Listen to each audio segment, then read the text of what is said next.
No,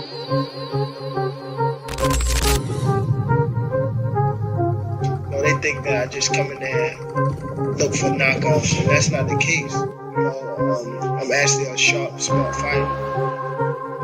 So, well, I'm here. Who wanted to fight me? I really don't care who's in front of me. I don't feel like no fighters beat me.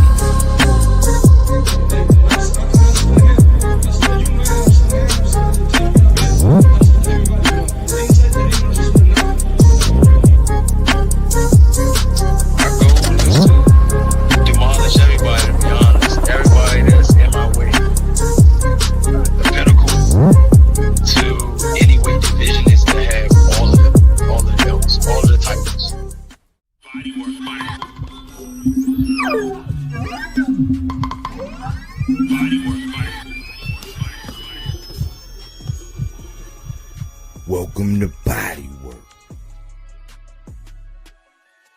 Welcome back. It's Michael Rogers. Welcome to Bodywork Boxing. It feels so good to be back. It's been a long time. I shouldn't have left you without a dope podcast to step to. Salute to everybody who could hear the sound of my voice, man. I said I wasn't gonna do this no more where I take a little step back, but sometimes you got to, man. Like with me and the way we do, you know, we always do, we believe in quality, not quantity. And it's been a lot of foreign style Phuckery, if you ask me, as far as what's been going on with boxing. And I wanted to put some things on your mind and let everybody know where I stand on some things, and mainly this $100 million deal. And I'm gonna start off by saying this: go on, get your money, little duffel bag boy. Like, this is not one of them things where I'm gonna hate on another, you know, especially somebody that look like myself, you know, that got a father in his life. You know, I'm not gonna hate on somebody going to go get Z-Bag. You know, I recall when a lot of people used to hate on Floyd, and he said he's basically robbing the bank, and everybody, oh my gosh. But like, Floyd was must-see TV. Like, whether you loved him, whether you hated him, he was must-see TV. Like, he always performed, he always showed up and showed out. And what's been going on, what I've been seeing here, if you relate it to other sports, and see, we are very niche. We're already in a niche market, but then we stay off the beaten path. We don't do clickbait. We don't copy and steal and, you know, act like, you know, we came up with these thoughts and ideas. We get it out Z-Mud whenever we talk about boxing. So I've been looking at the landscape of boxing, right? And I've been putting it on the same level as the other sports, basketball, football, things like that, right? And since we're not all sensational, we're not going to be talking about, you know, AB's bad habits. We wish that man getting better. Dean is doing a great job. We said it, I believe, days before they actually started. We said it was going to take a level-headed individual to get AB on his tracks, right? We don't talk about how Papoose pre-came and, you know, Clarissa had a pregnancy scare. We don't get into all that messy stuff. We keep it pure boxing. We try not to be toxic. But what we do is we point out the facts. Sometimes it might seem a little mundane. Sometimes it's like, oh man, why are you so technical? Why are you so long-winded? So what? If you don't like what's being said over here, man, find another channel. Always say, man, we not trying to be the Drake of this shit. I'm more like the Lloyd Banks of this shit, because I could really walk away from this shit. And the way boxing has been going, I was almost going to be okay with saying, oh, well, with this shit. Because the trends, like when you look at like I'm an Eagles fan, right? If you look at Saquon Barkley, like setting rushing records, like we are on, like, in certain sports, yes, the bag is getting bigger, even though I still cite that it's relative. Because even back in the day when people, when star NFL players used to make like $1,700 a week, you know, the owner was still paying everybody on the team. So as the contracts got up to 100 mil and 200 mil and all this other stuff, and that the owner was still able to pay the whole team. So it's relative. Was there a progression? That's up for debate. Just like when you see actors in, you know, their roles, and when you start seeing them getting these back-breaking numbers, and you're like, oh man, they the highest paid actor and all that. It's still relative. Because back in the day, you know, I just gave the comparison of the 1,700 for the NFL players, but back in the day when, you know, actors might have been getting 100 grand or 200 grand, you know, it was relative. Whoever was still cutting the checks was still cutting the checks. So whoever was owning and able to pay, how much are they making? So it get lost in illustration when you see all these gaudy numbers, 250 or whatever. That's irrelevant. But in boxing always had something that would dictate how much people would get paid. And what was that? The number of butts you could put in seats. So there's been this evolution in boxing, right? And even in basketball, you just seen a guy, who was that guy in the league who just, you know, pretty much went up there with the Kobe numbers, and people was hating because he did all the numbers or whatever. But if you look at it, they are looking for ways to increase the numbers. When you look at the rules and the landscape of football, even going back to the Michael Vick time, you know, when Peyton, right before Peyton got ready to retire, they started changing all these rules, defensive receivers, and you know, you got to go up, because I played football. That was my heart. We was always taught that if you go up there and you touch, especially as a defensive player, if you touch that ball, we're going to try to break your neck. Don't touch the rock. The old head said it the best. He said, man, we knew back in the day, he said, if a wide receiver come across the middle and they cut across the middle, they know that if they go catch that ball, it was going to be a toll to pay. We talking about when Ronnie Lott used to hit people, and Ronnie Lott knocked part of his finger off, and he didn't even realize it. His teammate had to, but he was performing. He was in the game. He was putting it down. He didn't care about another finger. Hey man, give me some tape. You know what I'm saying? Let's get this back on to the net. What we doing next? You know, that's how it was. Boxing is not the same. So we're going to dive into some numbers. We're going to get into it. We're going to showcase some things that's going on. And we're going to showcase some numbers, and we're going to talk about some things that's going on in boxing and some trends that don't make sense. And it's a lot of things. Normally I would do my housekeeping. You know, normally I would come out and, you know, talk about a couple of things as it relates to boxing, but I just said I'm a freestyler because I know the prelims are on for the Fabio Wardley and Dubois. But I think I was up at like 3 o'clock in the morning. I was gonna go live at like 3 o'clock in the morning, and I said nah, even though I'm a night owl. But I was just up for 3 o'clock in the morning. I was wrapping my mind. I'm like, where is my sport heading? See, because there's a lot of people that care about boxing, but they only care about boxing as it relates to how much money they can make off of it, right? I was just talking about the other day, how, you know, one of the biggest channels on YouTube, and I salute the guy for what he do, you know what I'm saying? I'm definitely not a hater. I don't like the things, I don't care for the things, I actually hate some of the things that they say, but as far as like hard work and doing the work, keeping boxing going, you know, entertaining fans, getting people through their work day. You know, sometimes I listen to stuff while I'm on my routes, running my paper route, and I listen. You know, I don't like the things that are coming across. But there's one guy that always, like, he puts on throat coat, he puts on knee pads, he puts in the tonsil jewelry, he got his reach around extenders, all for Devin. And I'm like, hey man, support your fighter. You know, but you can't criticize somebody who just keep it all the way boxing when it comes to their fighter, and then they, you know, you say that they deriding or they got knee pads on for this guy, but like it's clear that you go above and beyond anything that's speculated. It's law on that channel. They push it like you always get the benefit of the doubt. No proof, nothing in concrete, nothing etched in stone, just mere speculation for other people. Like the little guy from Baltimore who goes everywhere and he always sells out. And I hate to bring him up because people use his name, but like he actually sells out. It's proof in the pudding. Like where he goes, he sells out. Whether it's the Barclays Center, whether it's in DC, whether it's in Vegas, whether it's in Atlanta, he puts the butts in the seats that guarantees. So if not one person buy out there, at least the people that come up and showed up to the venue, they damn near breaking gate numbers every time. They packing out, but they get no credit. But somebody who couldn't sell out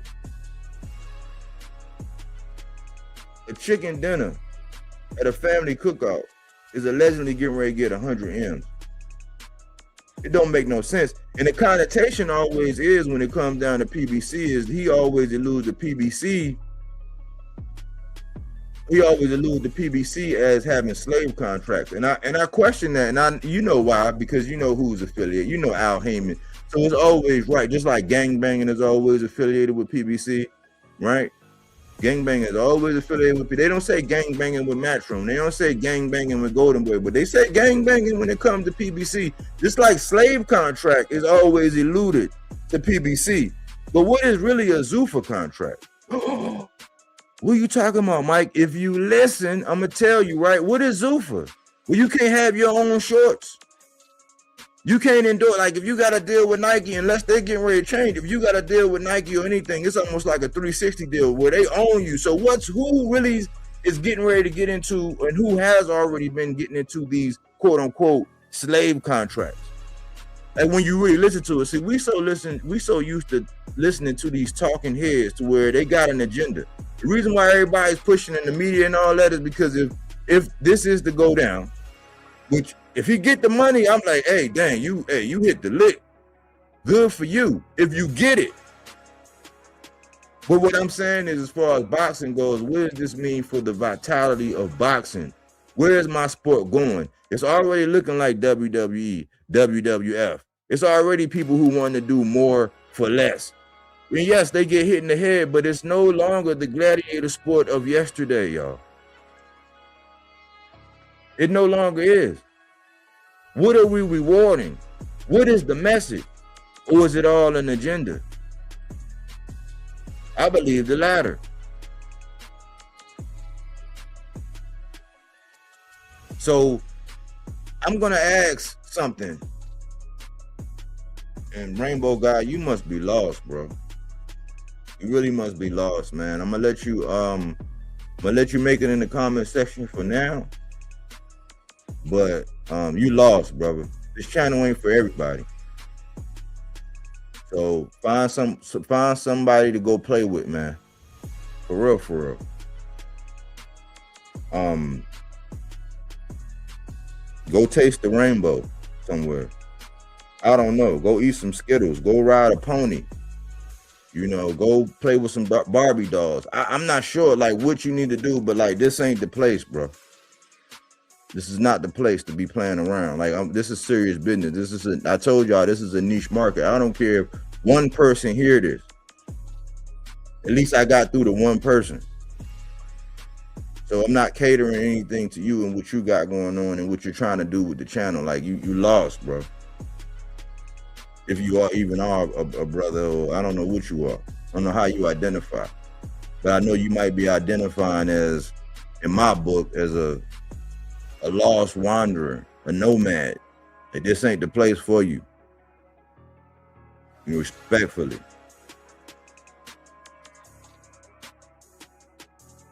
Where's our sport going, y'all?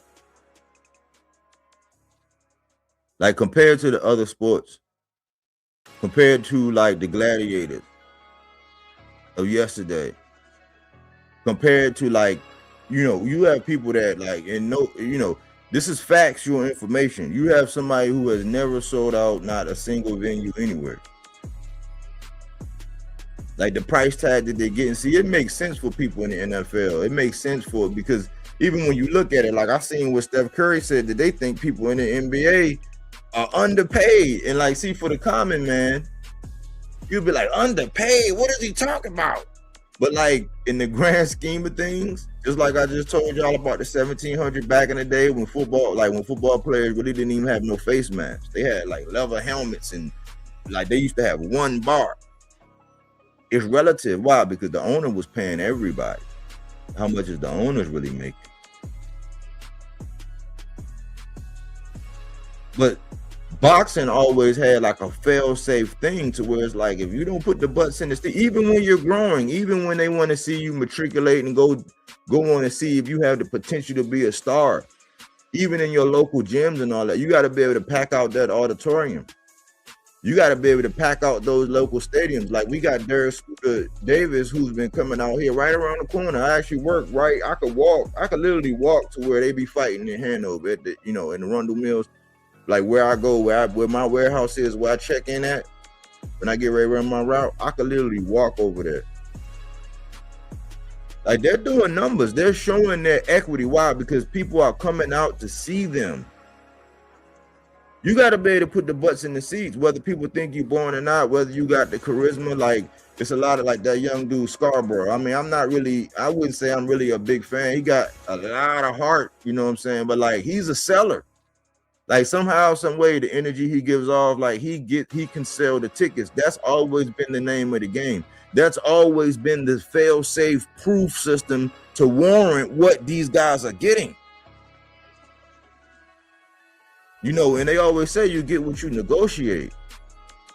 But is there a bigger thing going on? Is what I'm getting at. Is there more to this story? Is there like a hidden agenda to this whole thing?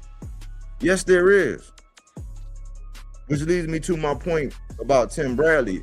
Tim Bradley I'm like, you got to stop and think, like, why are you on vacation? Why are you taking time out on vacation to co-sign speculation? Like, does that make any sense? If you a Hall of Famer, you doing numbers on your channel, you have your moments where I'm like, brilliant, Tim, bravo. Like, yes, that's the Tim. Like, if this Tim right here, I would tune in and listen. Every time I see that notification, I would pop in. But sometimes I see the title and I don't listen. Sometimes it'd be 3, 4, 5 days, or I hear somebody talking about what somebody said, and I'm like, hold on, let me go back and see what he actually said. Because I don't understand why he say and do some of the things he do. Now, you got brilliant Tim, and then you got double standards Tim. Whenever they talk about the little dude from Baltimore, it's always hate, it's always doubt, it's always unbelief. But he's been the one selling out all across the country. Like, no matter where he goes, he's been selling out and knocking people out. He got a 93.3. So on both ends, people are coming to see him, and he got the knockout ratio. Because you have knockout artists, you have people with these high knockout ratios who can't sell out nothing. They can't headline nothing. So it's both. You got to have something to where people want to actually see you. It's like an it factor you got to have. Now it's just an agenda to move on from somebody who might have it, and several people who have the potential to have it, but they get no play in GA. They don't get the attention they need. They actually get hate, like those Shockey Fosters of the world, the Brian Normans of the world. I still don't think the Abdullah Masons of the world get the attention that they deserve. And they're doing it the right way. We got some young throwback guys, but because of social media, the public interest, and I always say, he who controls the printed page controls the thinking of this age. My man AC, he always say, man, I used to say, man, perception versus reality. He learned me something. He showed me something that was evident and present, and he always said, no, perception is reality now. Because now we used to have you used to have people who come out and say something, and then you had the burden of proof to be able to prove it. Now somebody can just put something out there, and because Mike Coppman just said it, and Tim Bradley said it, and Andre Ward said it, and LaShawn McCoy said it, you know, all of these people say it, then it's true. It's not true. You think about some of the accusations that come up across some of our biggest athletes. Once that shit hit TMZ, once that shit hit TBV, once that shit hit The Breakfast Club, once that, and it's already out there now, you don't only have the burden of proof because it really didn't happen. Or a lot of these things don't happen. You know, everybody's trying to fix and find their way to be able to get to a bag, even if it's the dung beetle effect, where they let the dung beetle, he get his pile of shit, he roll it all the way up at the top of the hill. It's a dung beetle waiting in the cut. As soon as you get up to the top of the hill, you on the downward, they come out, knock you off your shit and down. This is my dung beetle. This is my shit. This always like that. And this is what they're doing to the little guy in Baltimore. It's a lot of people that talk about this. It's not popular, but there's a lot of people that do that. There has been a massive campaign to railroad guys that are affiliated with other people. And then it's always a negative connotation. I don't do that. I got fighters that I like I actually rock with Matchroom. I got fighters like I rock with Fabio Worley. I kind of like Daniel Dubois. Is Dubois a little socially awkward? Yeah, but like I like the story of Fabio Worley. I like his style. I like that he didn't have all that amateur, but he's still proving everybody wrong. He's still figuring out how to erase shit. He's still learning on the job. He's saying, listen, I don't want no easy fight. I'm not going to go take my stuff and go try to find the easiest. This is what's going on. And in U.S. boxing, we are actually hurting for a heavyweight. But over there, they are lit. I like it because over there, the stuff is not contrived over there.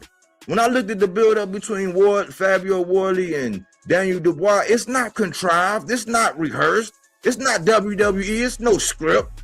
Ain't nobody sending no fruit baskets over and doing all that. It's like, no, they got bad blood. I say, hey, man, if you wasn't boxing, you'd probably be a bin man, what they call it. We call it a garbage man, like The Rock. I remember The Rock. It's like some bad blood. They really want to get it on, like, and somebody going to sleep later on in a couple hours. But our shit is so contrived. And the people who are really doing right, the people that really want to smoke, ain't nobody saying nothing. Why? Because they want a Zuffa check. They want a turkey check. Everybody want to be affiliated, so everybody's scared to say the truth. It's very, very rare. And I frequent a couple channels. I like my channels. You know, I like you can pretty much call it the mixtape circuit. The people that's on the mixtape, the people that's not trying to be the Drake of the shit, the people that's not trying to be politically correct, the people that's not trying to be the Oracle or somebody where they all come by and we sit around and sip coffee and, hey, how you doing? Oh, how you doing? How was your day? And we ain't come for all that. It's certain people that I fuck with, like my man Crush. He always gonna keep it a buck. He gonna say what need to be said regardless. My route, I'll be up early enough. I already be getting to my paper route, so I'll be up. Early bird get the worm. So I'll go over and listen to what they say. You know what I'm saying? I agree with about 95%. And I appreciate people like that. It's in the same vein of how I am. It's like I go. Lloyd Banks ain't had a commercial hit, but I listen to him damn near every day. Ace Hood, he ain't really been that commercial. I listen to them. Why? Because they're real, they're authentic. They're going to say exactly what they want to say. They're not going to conform and try to be commercialized. But everywhere you go in this boxing talk, everywhere you go, everybody trying to be commercialized. Everybody trying to be politically correct. Nobody want to offend nobody from the Brat Pack. Bud and all of them. Nobody want to offend Shakur. Everybody, the narratives.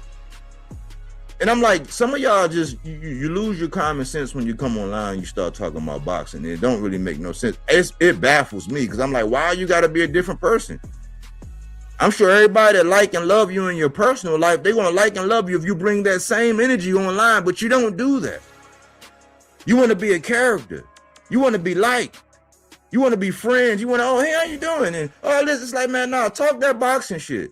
Let's keep it all the way, but let's stop playing politics. I see somebody right now doing the same shit they was doing when Bud and Spence was going at it. Wouldn't pick a side.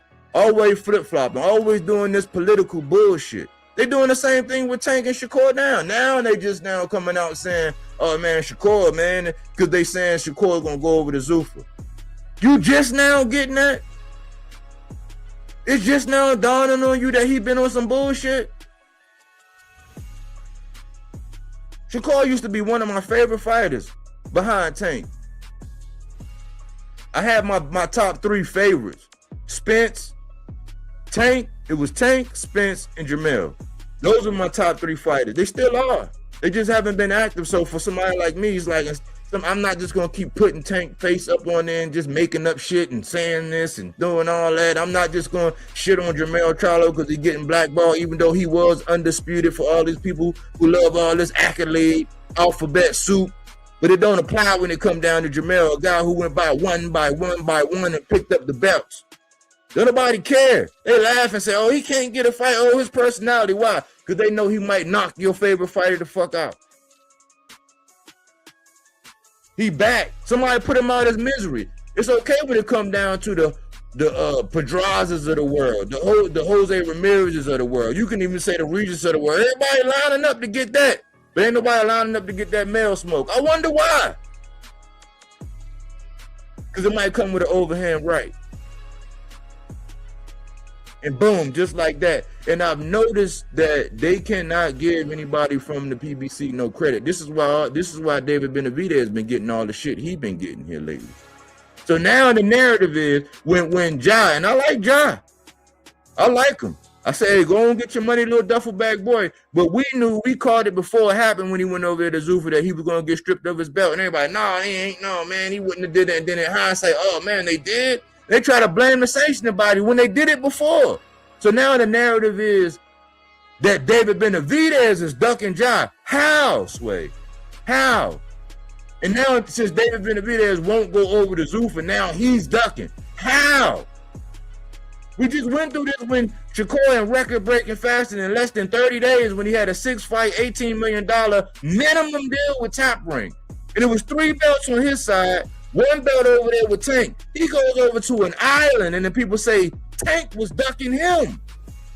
We just went through this. But because the media controls, and everybody want to get a Zuffa check. And if you in line and you tickle Bud's balls and you engage whatever he's saying and doing, how he running up on people, and he's a social media darling now, even though he's supposed to be retired. Go be retired, bro.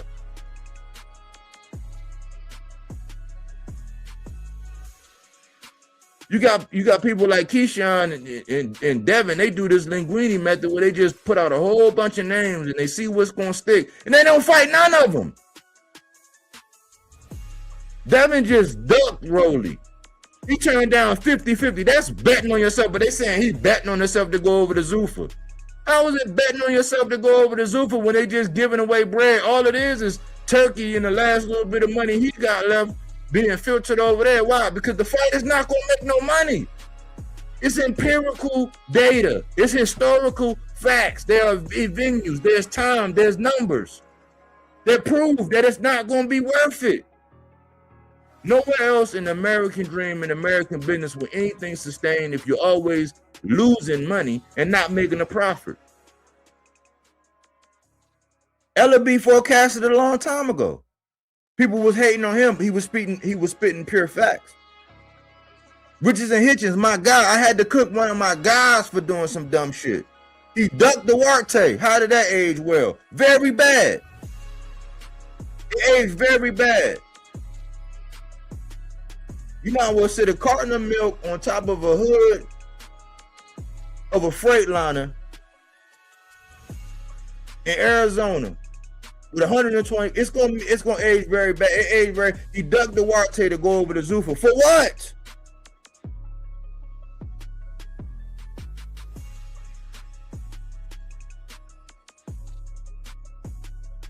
Nobody's saying nothing.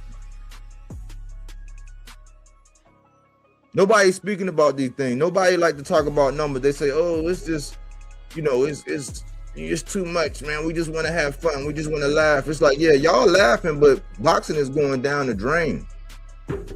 It's circling the drain.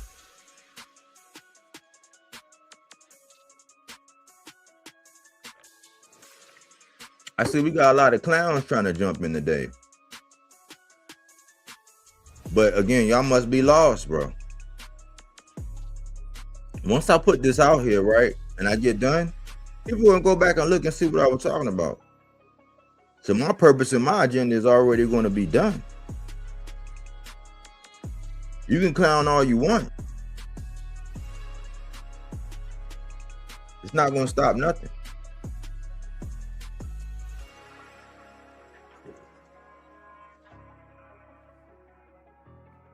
I was sitting here trying to figure out, I said, hold on, a man that was at 168,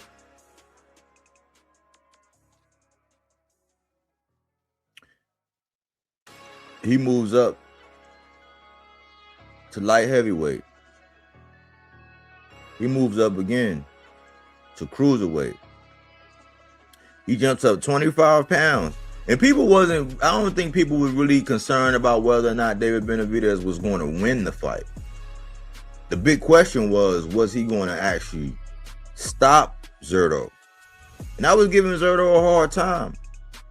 The guy was like 48-1, and I had to ease up, and I said, okay, he lost to one of my other guys, one of my other favorite fighters, Dimitri Bivol.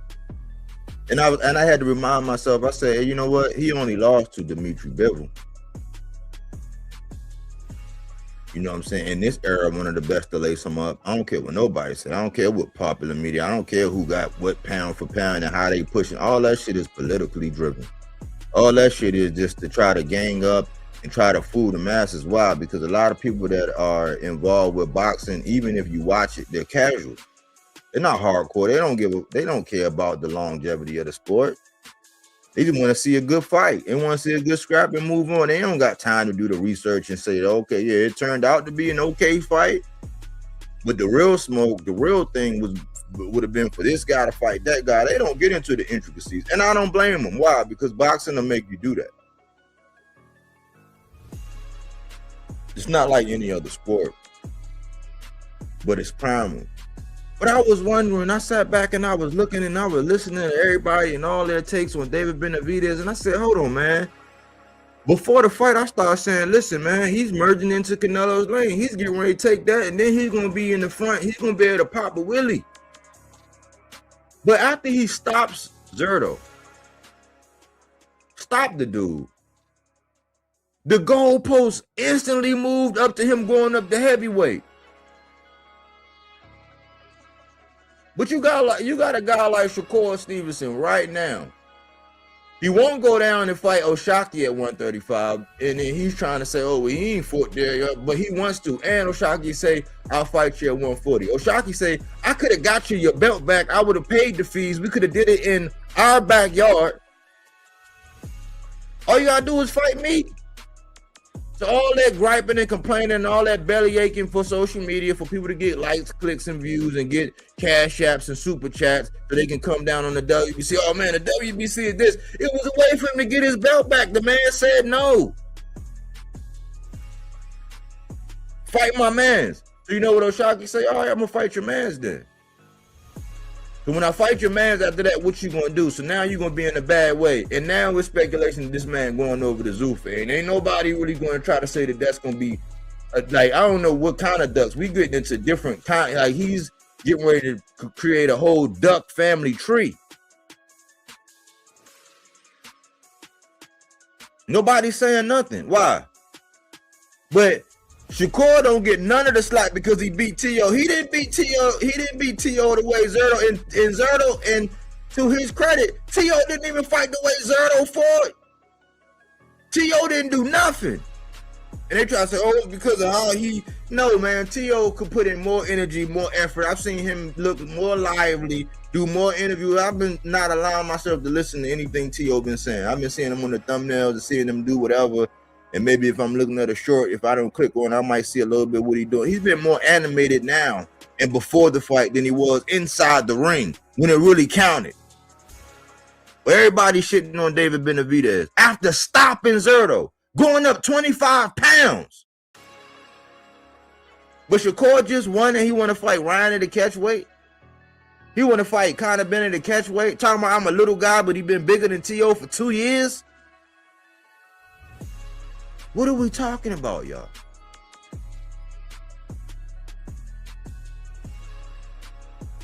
What is going on with our sport? And I noticed they are not going to allow anybody from the PBC or anybody that's represented or affiliated. They are not going to let them get any shine. They're going to use the social media to create articles, to create these videos, to have this person shit. I seen Darrell, Andre Darrell, coming out hating on David. Yeah, but he going to lose. It's like, what about giving a man his credit? Most of the people that's criticizing David Benavidez right now have, like, even if they were boxing, they didn't do the shit that David Benavidez is doing. You can't even ask Shakur to go down to 135 to fight a guy that's fighting at 130 right now. You can't ask him to go to 147 when he say skills pay the bills.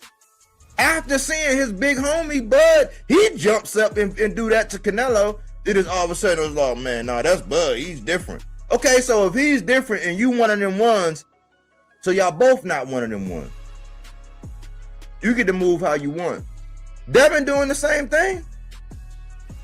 It's not making no sense, y'all. And I'm telling y'all, man, social media, man, and the people that's like the boxing writers, because everybody want to default to the boxing writers. You have people like Sean Zattel, like, remember, I got to say on the board. So people are going to be nice. They're not going to check nothing he say.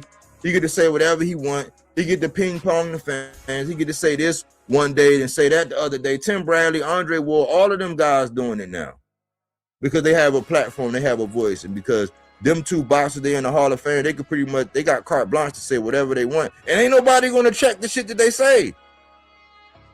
That's why you need channels like this that's actually gonna do that.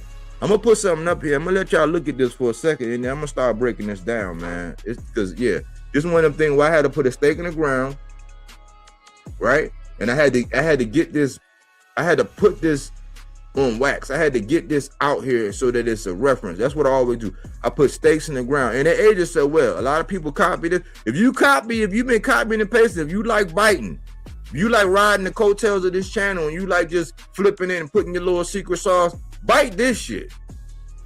Bite this right now. Bite this what I'm getting ready to put up here right now. Use this. Take advantage of this. Look at this, y'all. So we can break this down. I'm gonna give you a second to look at this, and so that you can try to interpret this or whatever. I'm gonna come down and break it down. I'm gonna ask you, do this make sense? When you look at the landscape of how basketball is, how football is, how these numbers are, I want you to ask yourself, do this shit make any sense?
So you all had, I gave y'all a minute or two to actually analyze this.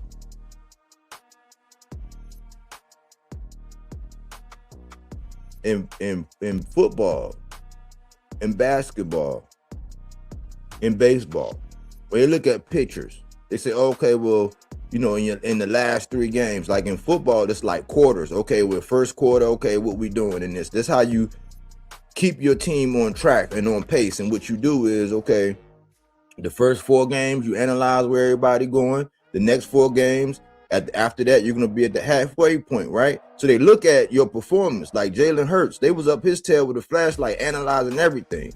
How many completions, how many interceptions. In boxing, it's a little different because the numbers can say something, right? But then at the end of the day, like Fabio Wardley, if you go back and you look at the fight with Fabio Wardley and Justice Haney, right? If you look at those numbers, like those numbers are not going to be complimentary of what Fabio Wardley was able to do. But guess what? He had an eraser. But then when you look at his last 3 fights, the level of competition, how he's moving up, how he's getting the job done, he's still learning on the job, and all these people with all this technical expertise and all these things going on, he's figuring out a way to get the job done. That's the beauty in boxing. So if you got an eraser, that could be your saving grace. But if we was looking at something, right, and you saying, okay, well, right now at this day and time, who would we be giving $100 million? I think David Benavidez would be the one. He's the one who's going to move. He's not ducking. He's not dodging no smoke. I wouldn't say Fabio Wardley there, but he got the kind of energy. Hell, Usyk dropped his belt to go fight a kickboxer. Nobody's saying nothing.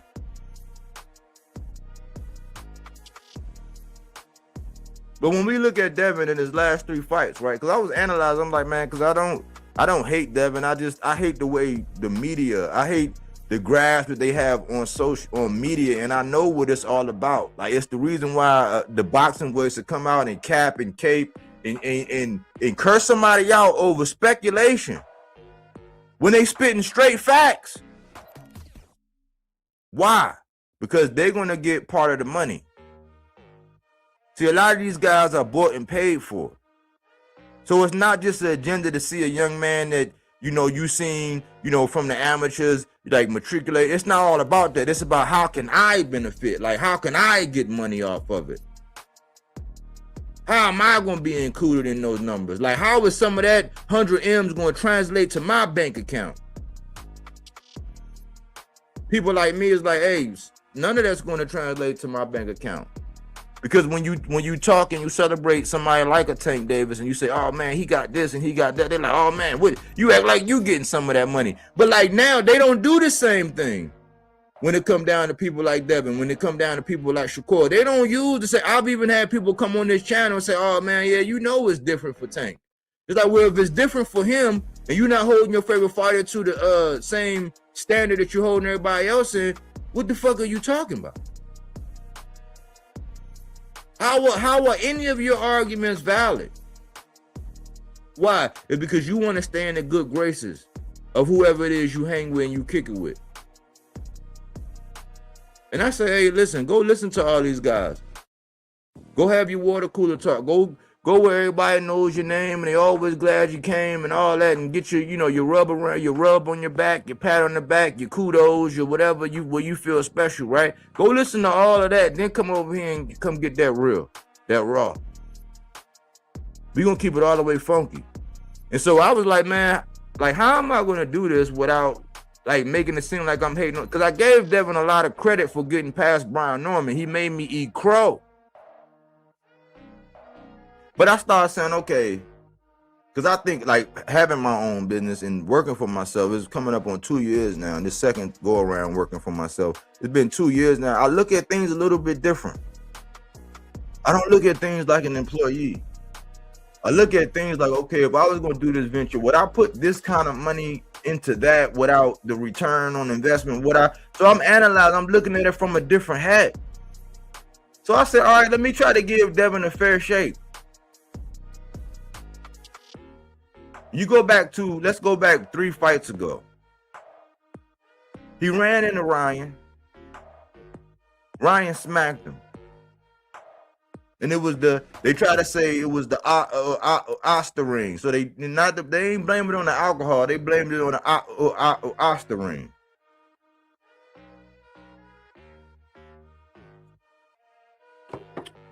Something that help you cut weight or whatever. They've since did something where it's like, they've come out because Sabril Matias had the same thing. This wasn't like the Meldonium, like Janabek. This is whole different thing. You got like steroids, and you got, you know, weight cutting agents and all this and all that. And they, you know, it's a fine line and all that. So what wound up happening? After the adverse, you know, finding, and they found the oxy ring, he wound up getting a no contest. It's wiped off. He got that one that was in the other column, in the lost column, got that smudged off. Got that smudged off, which gives a little bit of credence to what they were saying about him in the past, as far as that Mexico stuff and him getting stuff wiped off and them doing the politics thing. It's like, yeah, man, like, you know, stuff like that happens all the time. Like, yeah, I'm gonna go ahead and let you go past right here. I know when you come by here, but you're gonna have to grease my mitts with an envelope in order for this cargo trailer to go down this road every week at this time. Yeah, but I'm gonna need something. If I don't get what I'm getting, we going through this cargo trailer with, like, yeah, it happens. Payola happens. I know when we used to go down to Juarez, we used to sneak over, and I was in El Paso, Texas, we used to sneak over to Juarez, right? We wasn't supposed to go. You leave your military ID at home, you just take your driver license. They pretty much know you probably in the military, but we used to sneak over there and go over there. But if you ever got in some trouble, guess what? You had to have money in your pocket, or you're going to jail for anything. They're gonna take you, and you ain't supposed to be over there. So you had to have money in your pocket. So if you ever got stopped, it's like, oh, okay, here you go. Here you go. Take that. All right. They'll let you go on. So that those kind of things happen, right? It's always gonna be flies in the ointment. It's always gonna be corruption and all that, right? So okay, the Ryan thing, okay, cool. The history of the Mexico thing, okay, cool, because you went on to do amazing feats as a young man. You wind up getting undisputed in one fight, some shit that'll never happen unless you do something like Bud, like what Bud did, where he jumped up and fought the guy that had all the straps, and then all of a sudden he undisputed. He did something. He got emailed the belt. He took that belt and then went and fought a guy, and then rematched that guy. So he got undisputed in one fight, defended in another fight, get all the credit for going across the pond against somebody that he was way bigger than. I already went down how he's always been younger, he's always been taller, he's always been longer, he's always been more faster, more athletic, better coaching, better timing, fighting people coming off loss. He's always had all these advantages. It wasn't until they got in there with Ryan where those advantages was a little mismatched, and we seen the results, but it got wiped off. It got wiped off. So then we move on. He takes some time off. He take a year off. He get his mind right. Ryan say he concluded that his jaw was broken. Yeah, and that he had PTSD. And it was highly speculated the way he fought Jose Ramirez that, yeah, it might have been some truth. He might have been, because he was moving around like Flash Gordon. The straps on his shoes kept coming off. I thought they had wings on them. But when I look at the numbers, Devin, think about this. It's 36 minutes in a fight. 36 minutes in a fight. Half of 70 is 35.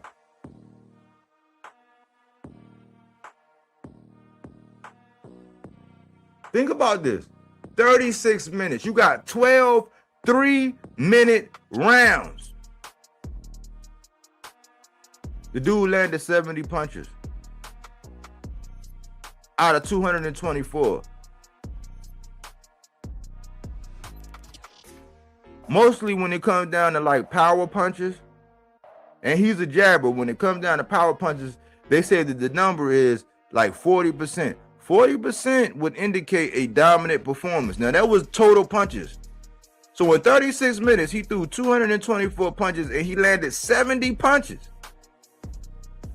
Ramirez threw even more than that and only landed 40. So people applaud him because, oh man, that's defensive special. It's like, yeah, because, you know, everybody get this wrong. I think that they treat it like it's supposed to be don't get hit and hit. But that's not the mantra. The mantra is hit and don't get hit. So that means you're supposed to hit more and then don't get hit. But your priority is to hit first. Is to not get hit, because you can't win a fight by just not getting hit. You got to hit. So in 36 minutes, the man landed 70 punches. Now, you got to think about it. Jose Ramirez had just came off of a loss. He just got washed by Arnold Barboza, who Arnold Barboza got washed by T.O. that same night. He got washed by Arnold Barboza. So he was coming off of a loss. Nobody said nothing. He was aged. They started bringing up his outside of the ring stuff, which I don't get into, but they were saying he was drinking and all this. This is what media was saying. I don't care. That's that man's personal business. He grown. He been doing this. He can sell. He can, sell tickets. I always used to talk about Jose Ramirez like this. I said, man, this man had turned down more title opportunity than most people will ever see or come across in their whole career. Why? Because he used to sell out in California. See, if you can sell, that's what I was telling y'all about earlier when I was talking about Tank. The fail-safe proof thing was always to where if you can put butts in seats, you're always going to be able to get a check. Why? Because people are going to come out and see you. They want to see you perform. So Devin had a 31%.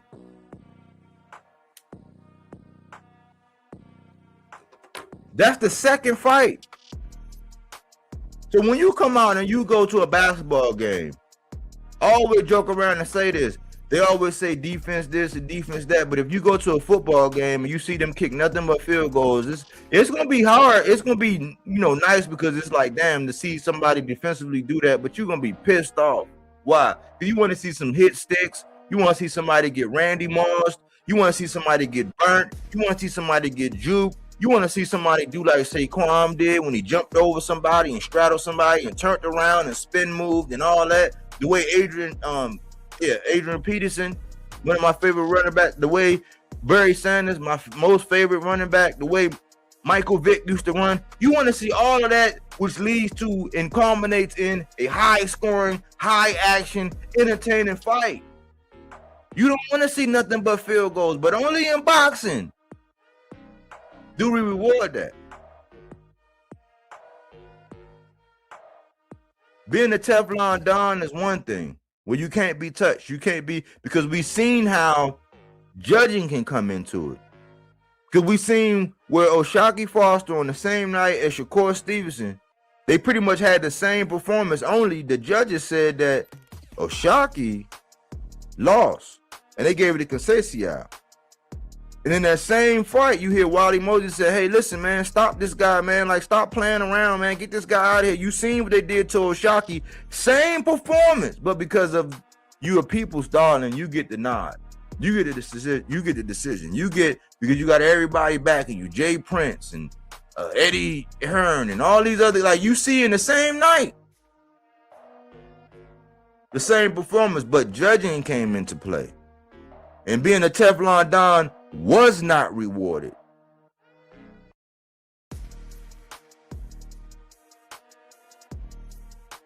This is where we at. Where David Benavidez could come out and stop. He stopped his last two guys. Two of the most experienced guys.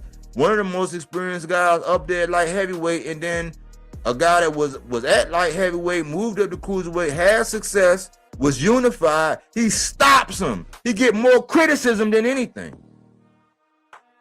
It makes no sense.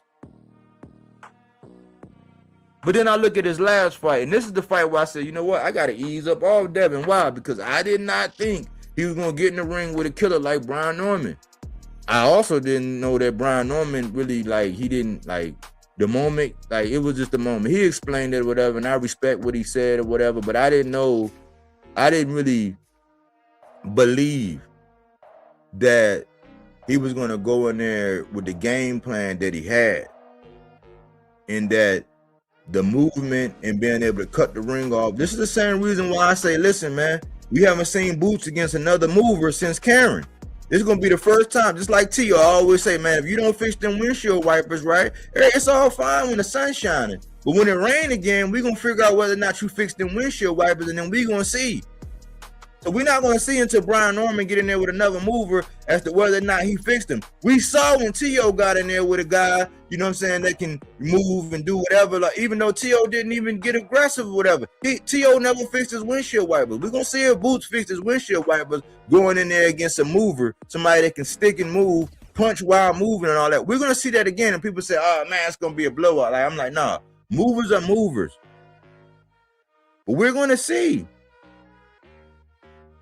So we didn't know. I didn't know because we seen, you know, Brian Norman against the Quentin Randalls and all that. And even though he got a unanimous decision, people were still shitting on him, talking about his feet. You know what I'm saying? Not having good feet and doing this and that. I'm like, okay, well, I'm sure his father got him working on it. They got him doing this and all that. When the fight came up, it looked like the stage got a little bit too bright, right? Brian Norman got in his own head. Maybe was reading a little bit of the paper clippings. He even said it. His newspaper clippings. He gets dropped in the second round. I was shocked. I said, what? And then he proceeds to put his hands in his pockets. I said, what? It's just like when Jamel moved up to Canelo. We already knew that offensively was your best shot to win. It wasn't because you was going to be in there doing your best Floyd Mayweather impersonation, doing the shoulder roll and dipping and moving and pivoting and doing all of that, sticking and moving. That was not going to be it. It was going to be you being able to enact your offense on the other guy, and the fact that you got power, that you can wear somebody down, you can go to the body, you got the kill shot, you got the eraser. That was your chance. It was not your defensive prowess. And once again, when we look at that, when we look at Brian Norman's numbers, putrid numbers. And that's my guy. 50 of 299. 36 minutes. It's 36 minutes. You landed 50 punches in 36 minutes. Out of 300. 15%. Horrible numbers.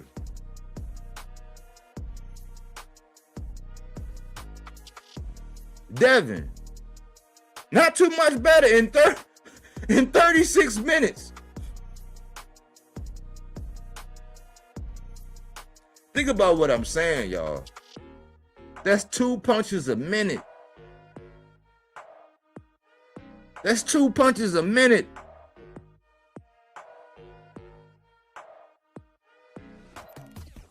Out of 271, that's 26%. So efficiency, bad. Bad. This ain't baseball. This ain't baseball.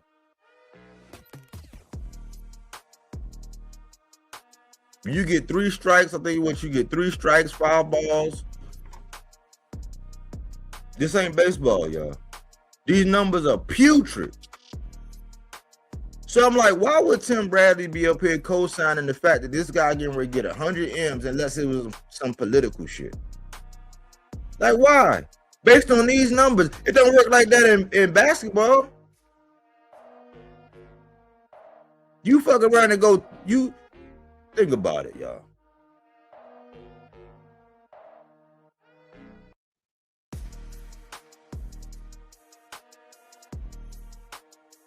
Think about that, y'all. Look at these numbers, man.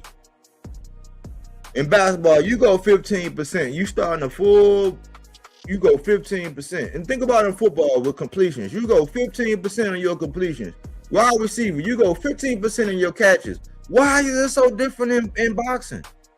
And you don't got the eraser. You hurt the man. You knocked it down. You had him hurt. And then you were scared to finish him off when the lights was too big. What would dictate 100 M's? I'm saying if they're going to give you the money, take it. But you just duck Rolly. You were the A-side. You could have sent Keyshawn an offer. Or he claimed to be an A-side too. He could have sent you an offer. I don't know how that worked between them, especially with Jay Prince being involved. Because if you look at Jay Prince and him having Abdullah up under the wing, him having Keyshawn up under the wing, and him having Shakur up under the wing, All three of them moving totally different. And Abdullah being the youngest, the least experienced, the most green, is moving the most proper. So I don't know how that work with anybody that's with Jay Prince. I don't know. I'm not sure. But when I look at this, these kind of numbers, this kind of history over your last 3 fights, and a lot of people give him credit because of Lomachenko. Well, they didn't sell out with Lomachenko, and arguably a lot of people had Lomachenko actually winning that fight. I actually had Lomachenko barely losing. You know why? Because he took out the last round being cocky, thinking that he had it in the bag. And Devin had a late surge, you know, later on in the game. So I actually say Devin edged it, even though I can see how people would say Lomachenko won, but they give him a lot of credit for that. He didn't sell out. And then you remember when he got in the ring, the same way Shakur got in the ring with him and Devin got out the ring, when he got in the ring with Lomachenko looked up at him and said, oh, he's a middleweight. So people give him credit for being a weight bully and coming down, but they'll turn right around and say that David Benavidez has been a weight bully. But guess what? David Benavidez has finally moved up to the weight class or the 2 weight classes where he should be at. Devin has yet to go to 154 where we know he should be at. And there's all the speculation about whether or not Boots stuck him, whether or not Xander. He didn't jump up there. He didn't do that. He didn't bet on himself. He didn't even want to fight Rolly, but he celebrated when Rolly beat Ryan. That's why I knew it was. That's why I said, yeah, you ain't trying to fight Rolly. You talked all that stuff. You said all the money was good. That was the first thing you said. We've never heard Devin and them say, oh yeah, the money was right. The first thing out in public, they would never say that. They're gonna hold their hand. They're gonna hide their hand. They're gonna keep their poker face. They're gonna give you the run around. They're gonna use the boxing voice to spread all this bullshit and play all these narratives. And then because of numbers. That's why they say it's safety in numbers. All that bullshit they behind a big ass safety net because they got a lot of numbers. People echoing the same bullshit over and over again. Instead of breaking it down, raw, rough, rugged facts. These are the numbers. What in your right mind, if you think about Floyd and how he performed and who he fought, versus this and this speculation, it's no comparison. Even if you look at the little guy from Baltimore and how he actually puts the butts in the seats, he got a 93.33% knockout ratio, and everybody hate him or don't have nothing good. I seen Julian Hammerhead Rodriguez talking about take your tampon out. I said, man, people fight hyping them. They just let people say whatever the fuck they want about Tank. But you can't even tell the truth on Devin. You can't tell the truth on Shakur. And it wasn't until Bud actually hung up the glove to where people started telling the truth on him. And I said, that's them hindsight of 2020 people. They're going to wait till after you hang them up and then they're going to shit all over you and start telling the truth. Not over here. We're going to tell the truth each and every day. Every time we are blessed, the universe blesses us to get up and be able to speak, have air in our lungs, the ability to speak, walk, function, think, critically think, we're gonna speak the truth. Even if it ain't the prettiest. That's how life is.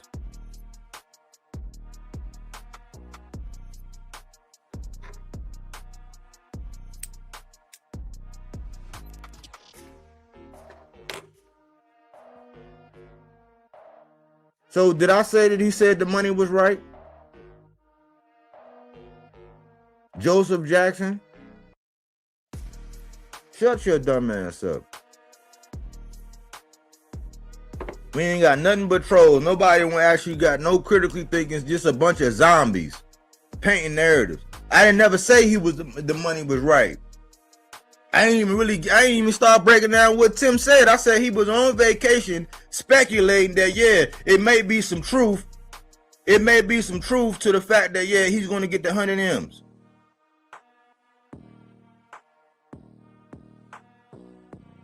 B triple, another zombie. Y'all not listening. Y'all are not listening. This is not the channel for you. Y'all not listening. Y'all not keeping it up.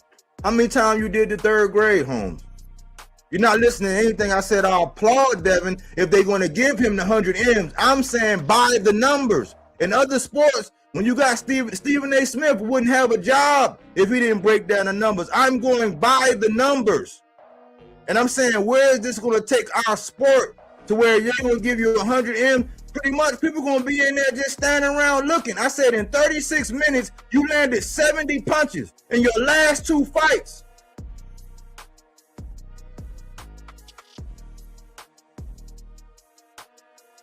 In your last 2 fights, in 36 people coming out, they paying their money, they getting tickets. They catching the bus, plane, train, automobile, no matter what. They coming in, they getting popcorn, they buying drinks, they booking hotels, they coming in to see you for 36 minutes and you landing 70 punches in your last 2 fights. That do not add up to somebody getting ready to pay you 100 M's. What you gonna go? You can't go down no more. Unless you're looking at what the opponent's doing. So in 36 minutes, Jose Ramirez threw 40 punches. That dictates the level of your competition at that point in time. What are y'all talking about? You're not going to gaslight me. I'm already lit.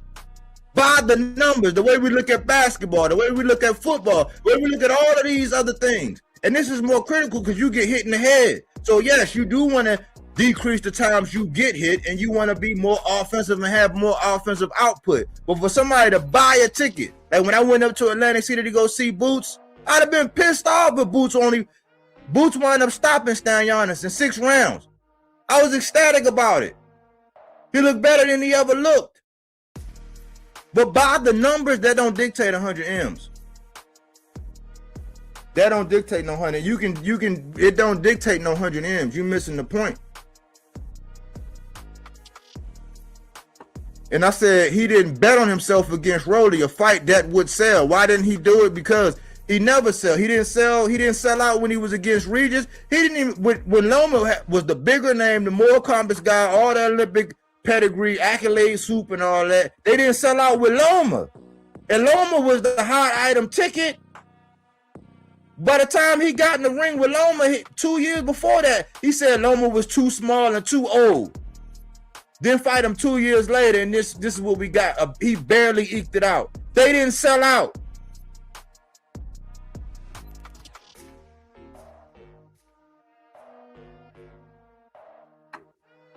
This is definitely not like yesteryear, man. Like where we had gladiators. We had people that really wanted it, people that cared about how the fans felt. Now we got fans up here defending bullshit because they want to put on knee pads and spray throat coats and use reach around extenders for certain boxers that they love. If it's your family, I understand, get your money because somehow you're going to get some of that money or somehow you're going to get the clout or the famous or be able to take a picture or be able to see your comment up under their video saying, yeah, man, I was riding for you, man. The black man, the biggity black man, but y'all play that black man on code, all that bullshit for the fighter that y'all want to. Because the people that's really doing what they're supposed to do, moving how they're supposed to move, you don't give them no credit. You discredit them. But be nice to the other guys. Knock it off. Knock it off.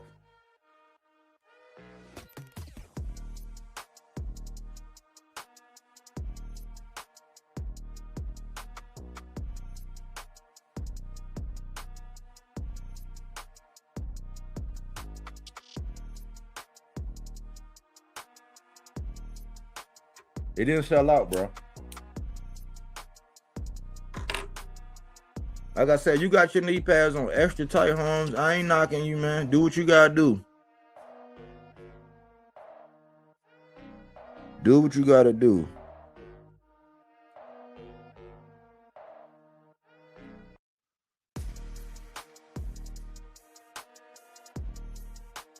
Do what you gotta do.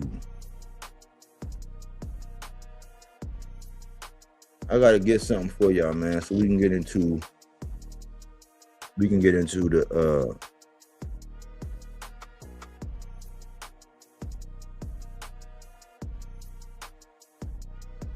the things that really matter, man.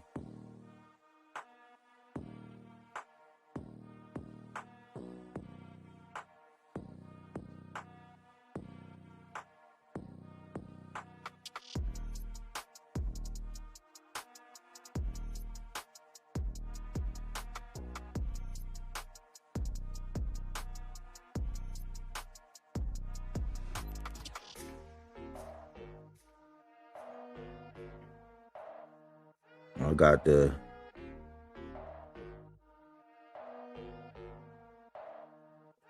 remedy right here. Here we go. And I wanted to be completely transparent. Okay, so I got it now. Let me just let this load up.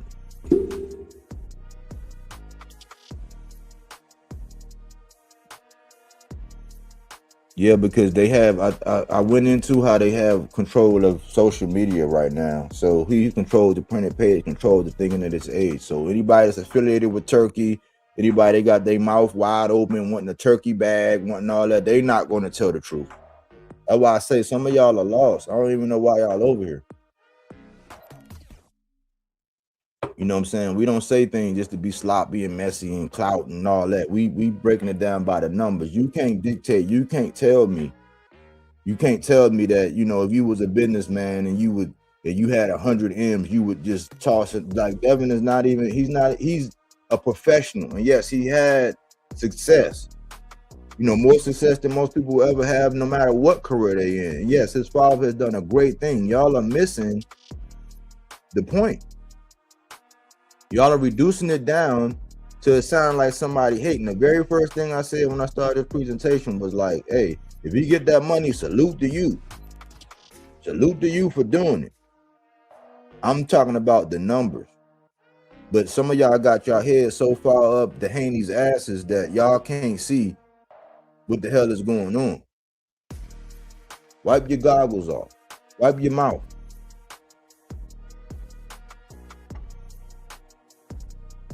But I wanted to be transparent in some of the ways, like some of the ways that I do it, when I'm doing my research and putting together, because I'll be wanting to be right and intact or whatever. And I put together things that, even some things that are adverse to what I'm actually saying, just to be balanced. Like, you're not getting this from any other channel.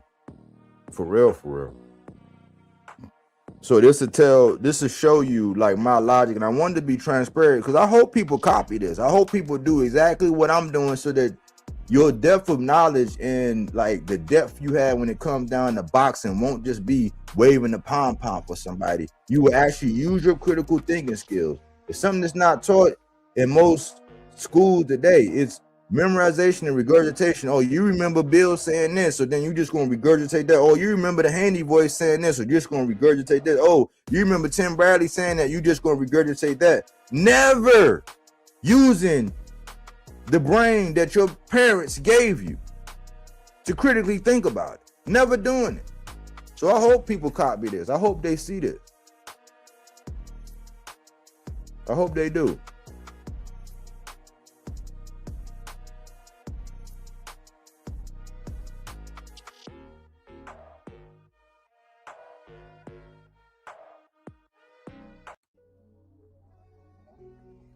Let's look at this.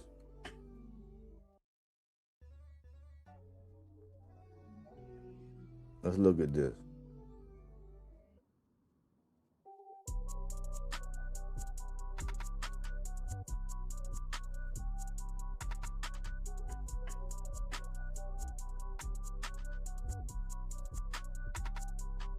Boxing is not dead, but the reward system has changed. I always say that boxing is always thriving, right? I always look at boxing like 80-20. It's 80% good things going on, because as long as you can lace up a pair of gloves and get in the ring and fight and earn a check enough to where you can sustain yourself, maybe get a house, you know, take care of your family and all that, boxing is in a great place. It's just the eyeballs are not focused on what they need to be. Everything is name brand. Everything is like, it's just like the US and their infatuation with foreign. So I'm not saying that it's dead. I'm saying it is 80% good, just like most things in life. I think it's yin and yang. I think it's a equally good energy, equally bad energy. It's just we focus on the bad energy. We focus on the car crash. We focus on a baby, something happened to a baby out here. We focus on predators and all that. But they're just as good. We don't focus on the people that's getting a raise, people that's getting a degree, people that's doing, you know, things and breaking barriers and all that. We don't focus. But the 20% that's bad, because social media is the way it is and the power of influence is the way it is, and people are so infatuated by money, you can be bought. I got a tattoo that say not for sale. I'm not for sale. You can't buy me. It's not a price big enough. But the way that we're going and the trends that we're going, I'm going to prove to you that boxing is headed, and I've already been doing it. And it's funny, I'm going to say this before I even get into this. I'm going to say this. I was telling people years ago that Blue Blood, he was bad. Like, man, the dude is a clown. He's this and this and that. People are like, oh, no, you just hating all that. Now people are coming around and saying it. I was telling y'all that BF, I was like, he's bad. Like, he just, he's contradictory. He's doing this, he's doing that. And I used to be over there rocking. I was like, nah, I can't really get with it. Once I'm rocking with you, and then you start showing me repeatedly, day after day after day, that you got an agenda and that you're not keeping the same energy, like you don't judge other guys the same way you judge your guy, you protect your guy, and you do all this other stuff, and you don't have the same criticism, then you bad. People are just now coming around acknowledging, oh yeah, you on some bullshit. It's funny how when I say it, it don't get no credit. It's just I be ahead of the time. I be ahead of the curve. I was telling y'all that Trump side, that he wasn't shit. I started seeing that, and I used to go over there and frequent this channel. But like I said, when I start showing and telling y'all that these guys, they be contradicting themselves. They don't keep the same energy. It is an agenda. Why? Because you want to get paid. That's not right. Why? Because you don't keep the same energy. That means that you out here being on code for somebody, but not being on code for somebody else. And they in the same bracket. And the guy that you're not being on code for, he has more validity in the sport than the guy that you putting on knee pads for. So when I was saying chump side and I stopped listening to him, I started calling him chump side.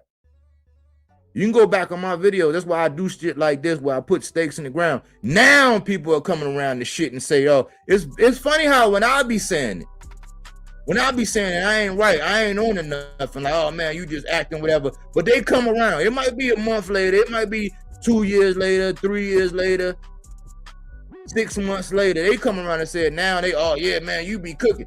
This shit been said. It's been laid on wax. Why? Because, as my man AC say, man, I can recognize the patterns.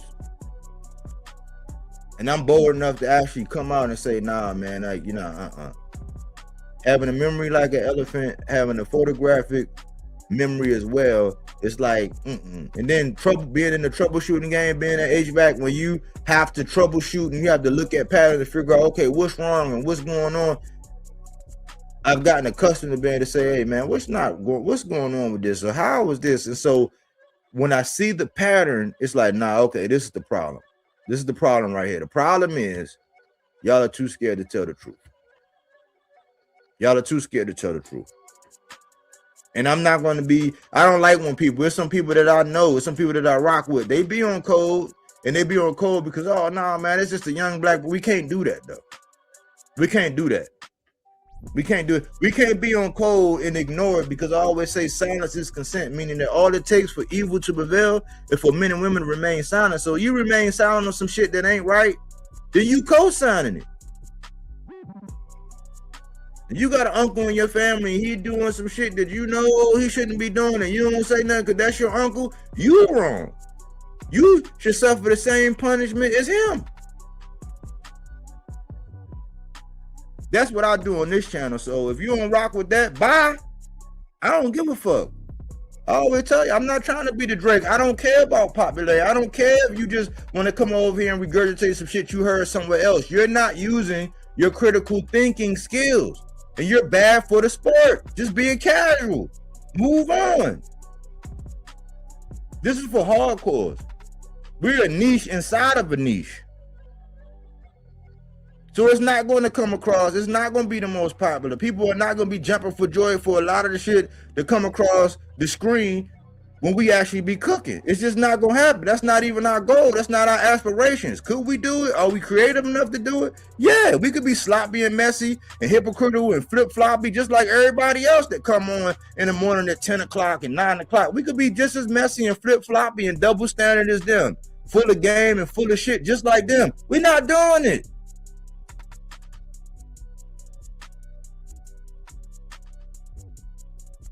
how pugilism has fallen. The art of fighting versus the business of surviving. See, now people are getting in the ring, like I told you. 70 punches landed in 36 minutes. You surviving, Holmes. You can clap. It's boxing because, yeah, you in that field, but you're not boxing. A presentation on how modern boxing increasingly rewards caution branding, safety first fighters, y'all, and contract leverage over crowd pleasing content. You're not pleasing the crowd. They don't even care about pleasing the crowd. When I heard some of my favorite fighters say, oh man, fuck the fans, man. I mean, they not, oh yeah, the guys over in the UK, they more blah, blah, blah. It's like, yeah, but you take that shit over to the UK, guess what happened? They gonna hit you with some brownies and they might even throw a bottle or a can at your ass. You say that now, but they want meat. They want action. Like they always talk about somebody being negative. And I broke that down in another episode. Negative is the way that like Shakur and Devin fight, where it's like minimum output, you know, safety first, you know, but oh yeah, all that shit that's gonna keep your faculties in order and all that. But it's not crowd pleasing. It's not gonna sell tickets. It's not. It's efficient to a certain extent, but how efficient is it? When you landing at 26%, 17%, how efficient is it? It's not really efficient. You're getting the job done, but you're not moving the needle. Core comparison, Devin Haney, Shakur Stevenson, and modern low output wins versus Floyd Mayweather's must-see business model and the gladiator eras before him. So we're not just talking about Floyd. Did Floyd rob the bank? I don't know. You get what you negotiate. So it's crazy how for Floyd's style and how he fought, when he said, yeah, I'm robbing the bank, people criticize him. But now we got boxers that's doing way less activity, way less crowd pleasing. They get ready to get the same thing and they're not robbing the bank? How, Sway? How? It don't make no sense.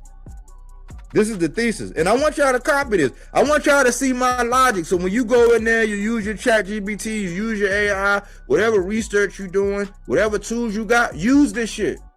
Use everything. That's why I said I want them to leave everything in here. Everything I came up with, everything I'm developing, I want them to leave all of that into this presentation. Why? So you can copy the shit.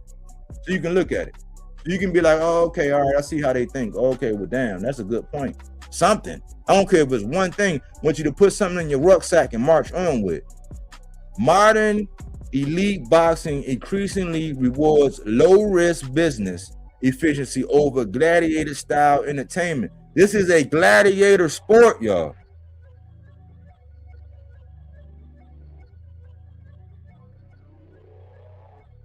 That's my personal note. That is the cleanest way to frame the argument without sounding emotional or nostalgia only. That's why I didn't want to sound emotional. The evidence base is measurable.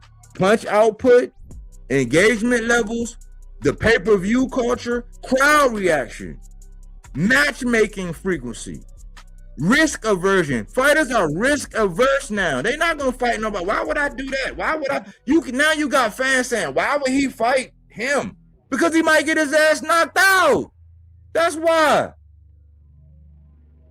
But if you know what you're doing, you're gonna mitigate his best thing and you're gonna get yours off. He ain't gonna be able to get his off. You're gonna please the crowd, because if you don't know what you're doing, he's gonna knock your ass out. Risk averse and declining mainstream relevance. It ain't even no relevancy now. Anytime ESPN was like, hey man, we're gonna move on from Top Rank. Top Rank?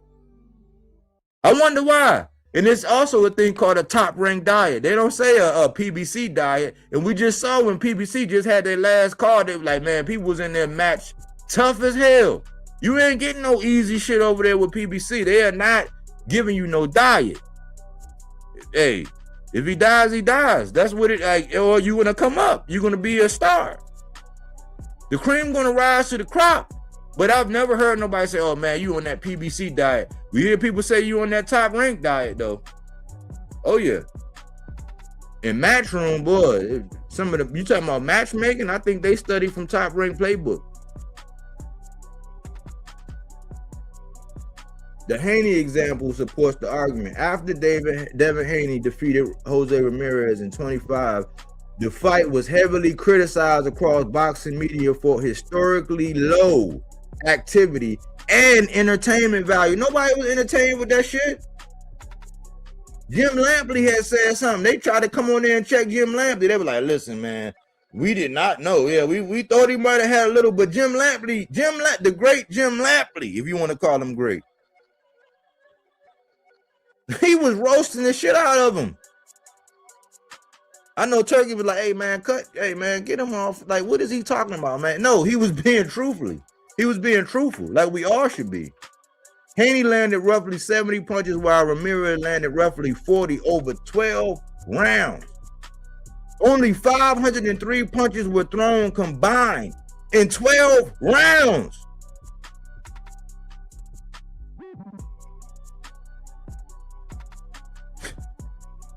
CompuBox reported as the fourth lowest punch is thrown in 12-round fights in history. It don't work like, man, you see some shit like that in basketball, you see some shit like that in football, the number, ain't nobody gonna be buying no tickets, man. They're not coming to see that shit. Period. The money versus production problem. The speculation of Devin Haney getting 100 million after a performance where he landed only 71 punches frames the concern perfectly. So I frame my concern. Modern fighters can still receive elite level money. We talking about elite level money where you the best of the best. Well, we gonna pay you all this because you're that elite. And commercial backing despite historically low offensive production. Historically low, y'all. You breaking records for the wrong reason, Holmes. That is a major contrast from the eras of Sugar Ray Leonard. All these boxing stories, they love some Sugar Ray Leonard. They love some Tommy Hearn. They love some Marvin Hagler. They love some Roberto Duran. They love some Mike Tyson. And then they'll tell you that these guys are better than those guys. How, Sway? You make no sense because a lot of y'all be like, yeah, man, back in the day, yeah, if you talking about back in the day, and you talking about anybody I just mentioned, and then you got on knee pads for what these guys are doing today, you're a hypocrite. You are a hypocrite. Back then, action, danger, a public excitement were directly tied to star power. This is why you got people online arguing whether or not you a star. The proof is in the pudding, because when the tickets go on sale and they be like, oh, nope, ain't no more tickets left. That's the proof in the pudding. It's not people arguing on YouTube about, oh, man, well, he's a star. I heard on the Boxing Voice yesterday, the conversation went from, is this speculation about the 100 M's and he's about to get this to where, well, he's in the Hall of Fame. Move the goalpost. We're not talking about whether or not somebody's in the Hall of Fame. It's a lot of guys. Tim Bradley got in the Hall of Fame. Does that mean he was worth 100 M's? He fought the great Manny Pacquiao.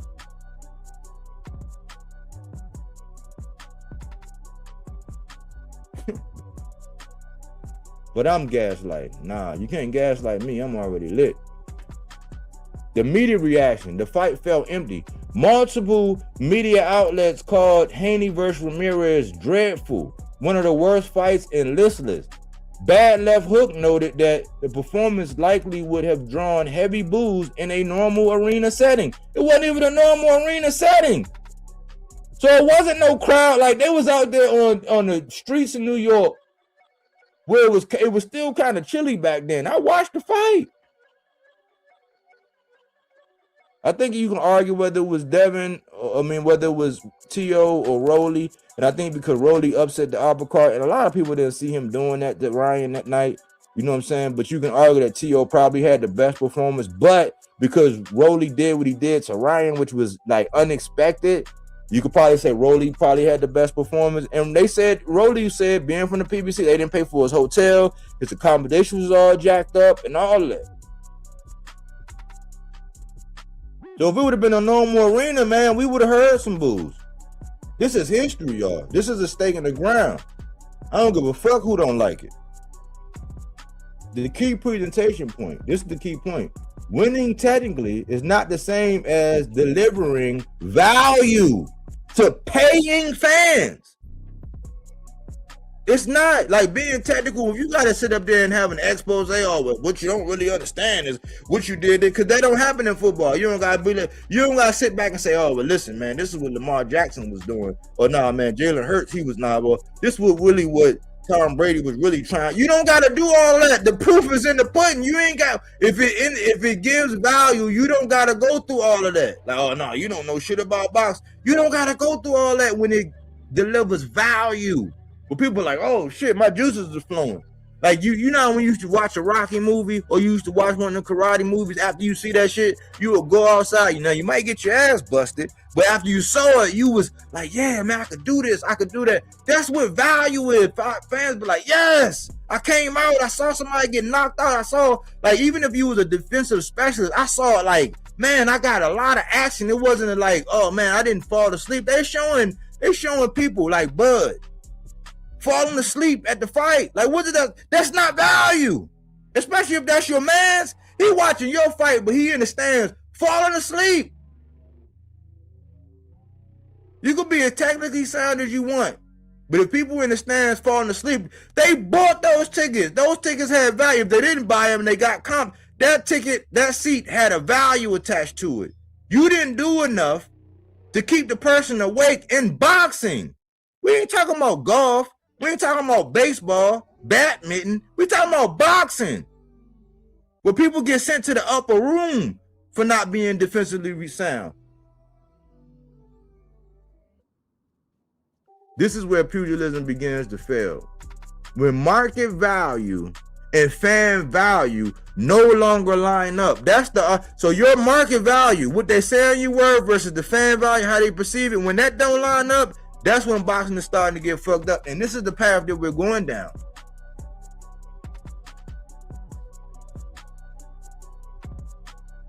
Shakur Stevenson, apology matters. After Shakur Stevenson fought Edwin De Los Santos, CompuBox recorded historically low punch numbers. And I got something on this. You know what's so crazy?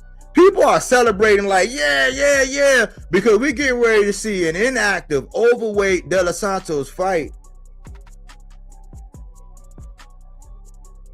My guy, Ryu.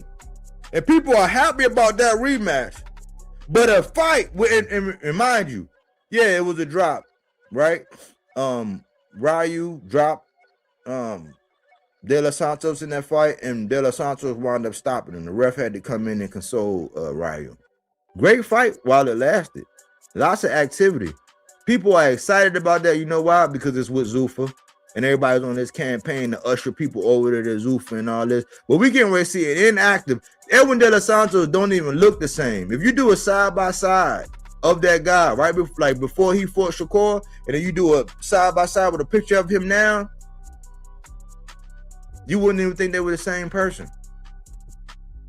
People are more excited about that. But a CompuBox low, they justify why Shakur didn't have to rematch that guy. Why? Oh man, he did that with a hurt hand and all this. It was a CompuBox low. This is where fans have gotten to where y'all are actually campaigning,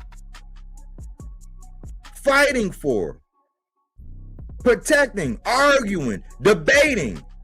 Which fight should we see again? De Los Santos? Well, De Los Santos stopped El Rayo before. Stopped him. Shakur set a historically low CompuBox output with De Los Santos, and there's no demand for it. And people are like, why? Bias. You got on knee pads for your favorite fighter. The rematch we should have been got was the De Los Santos versus Shakur. We shouldn't be seeing no overweight, out of shape De Los Santos just because y'all want to co-sign and y'all want to act like y'all part of the go along, get along gang, and y'all don't want to be left out of any reindeer game. So now y'all are actually co-signing the fact that he going over to Zuffa to fight Ryu. Knock it off.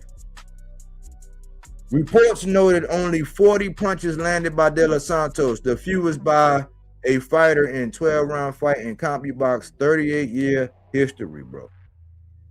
It was an anomaly, bro. This was coming off, this was weeks after Regis set that historically low fight with him and Zorilla. Zorilla had dropped him and everything. Fans booed loudly throughout the bout. Fans was booing, y'all. And Stevenson publicly apologized afterwards. So you can say, oh man, you hating on them. Why did Shakur apologize afterwards? The report message was simple. Fans came to see a great performance. They wanted to see a great performance, not you just getting by. Like, how many of y'all going to, I see this all the time in the profession I'm in. I got to go into hospitals, medical facilities. And then even when I'm not, like, don't you hate when you go somewhere and people are just there on the clock? They're just doing barely enough to get by.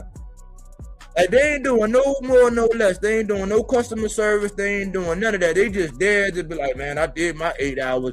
So minimum, like, no, I'm not doing nothing. No, I'm not reaching over to hand you this cup. No, I'm not going to go and check one more time to see if I overlooked this label. They're just doing barely enough. See, in the real world, we hate when we go somewhere and we get that kind of customer service, or we dealing with somebody that's doing barely enough. Why are we accepting it in boxing? Why are you co-signing it? If you ain't got nothing, if you don't want to say nothing bad, sometimes, okay, you could just be quiet about it. But then again, silence is consent. But why do we hate it in real life? You pull up the Chick-fil-A and they don't put enough ice in there, or they put too much ice and it ain't enough lemonade. You gonna say something, right? But not in boxing. Oh man, that young brother, man, he getting paid. All the shit that's irrelevant. We don't give a fuck about how much they getting paid, for real, for real. We want them to get paid handsomely because we seen, things like what happened with the G-Man and, what Conor Ben, like, stupid ass, him and Conor Ben, they be doing that stupid ass back of the head punching and all that. We seen what happened. So we want you to get paid handsome. We seeing James Lights Out Tony and how he's speaking. He's still active and all that. So we want you to get paid. But we don't really give a fuck at the end of the day. Why? Because we can't dictate that. We can either buy the fight, we could buy the pay-per-view, we can come see you fight, we can support, we can do whatever, but we don't really have nothing to do with how much you're getting paid. We just want to see a great performance. We want to be entertained.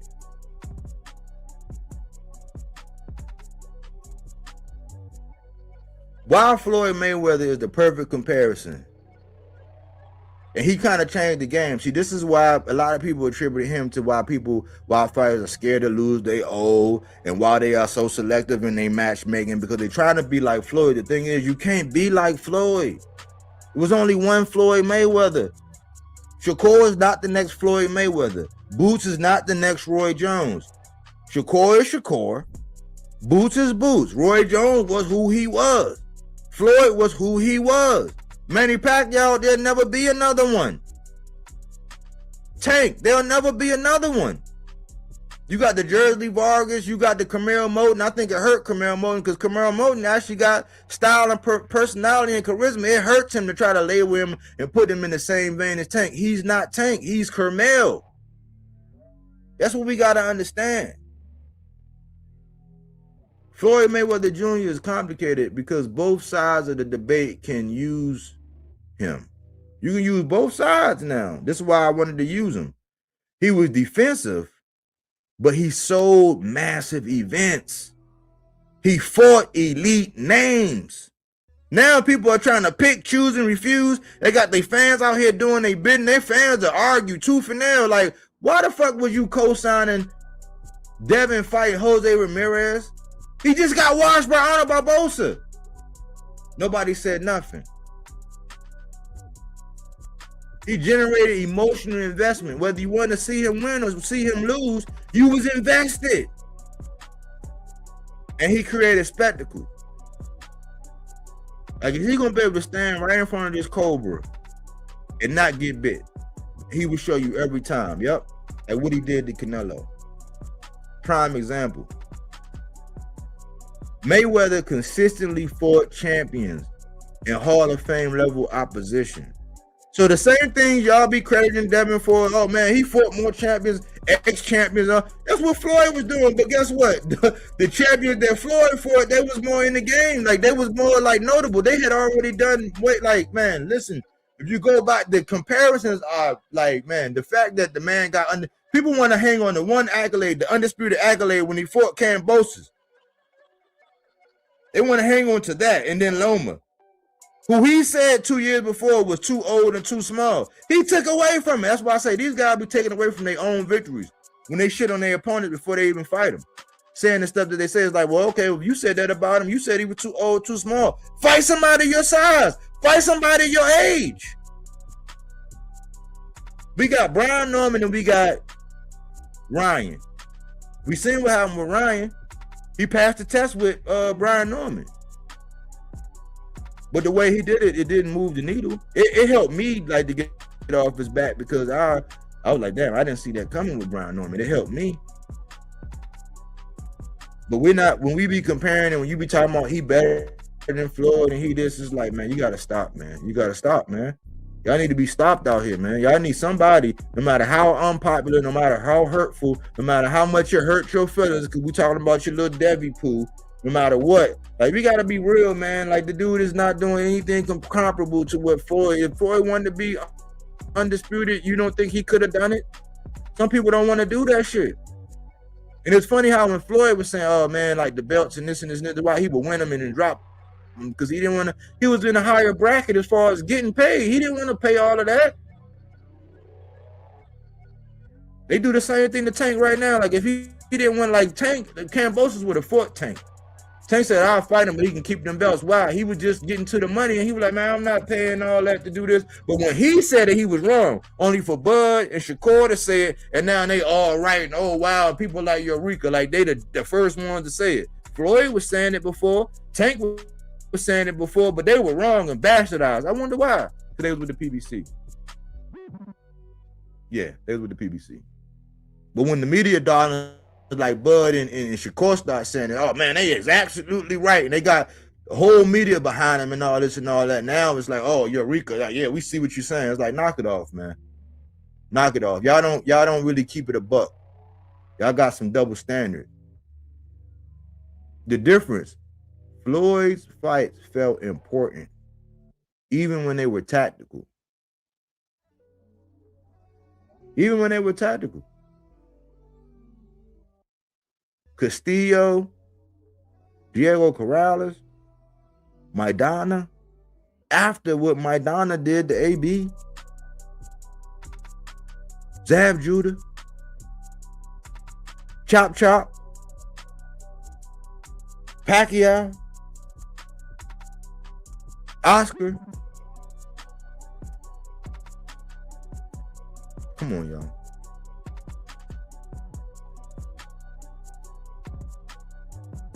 Modern fighters imitate the safety, not the aura. Floyd had drama, elite opponents, major stakes, and cultural significance. Modern critics argue some current stars copy safety without replicating the charisma, matchmaking, crowd magnetism, or superstar aura. So they want to be compared to him, and they do this a lot of time with Shakur and all that. Like, yeah, okay, being defensively oriented, yes, they're cousins in that aspect. But as far as the performance and what they're giving, they're not. They're not. Because if Floyd smelt weakness or whatever, and he knew he gonna tee off on you, he gonna get you out of there. His hands probably was hurting worse or just as bad as Shakur's is, but he's still gonna put on a show. He's gonna go. Shakur and them, they just like, man, I'm just doing enough to just get out of here, escape with my dub, I'm out. I'm just doing barely enough. That's to us fans. That's why I understand like the mixed messages that other fans put on knee pads trying to defend the shit. Like, are you a fan or not? Are you on outsiders fans or not? Do you want to see a great performance or not? Or you want that barely customer service? That barely customer service where they give you your drink and then you gotta ask for a straw, knowing damn well if you hand me a cup, it need to have a straw with it. Come on. But no, we gotta ask for it. That's what we doing. We gotta ask for it. Like when the boxing fan, we gotta ask for the straw now with the boxing fan. Like, can you entertain us a little bit, man? I know you. We don't want you to get. Then they gaslight you and say, "Oh man, you just want me to stand there and get hit in the head." It's like, no, Dumbo. We don't want you to stand there and get hit in the head. We want to see you try. We want to see you perform. We want to see you entertain. That's what Floyd was doing. That distinction is essential. Defense is not the problem by itself. We want you to be defensively responsible. We want you to protect your Abdullah oblongata. Your Abdullah. Your Abdullah. One of the smartest young fighters. Nah, your medulla oblongata. The problem is low risk fighting being commercially pushed without the same entertainment return.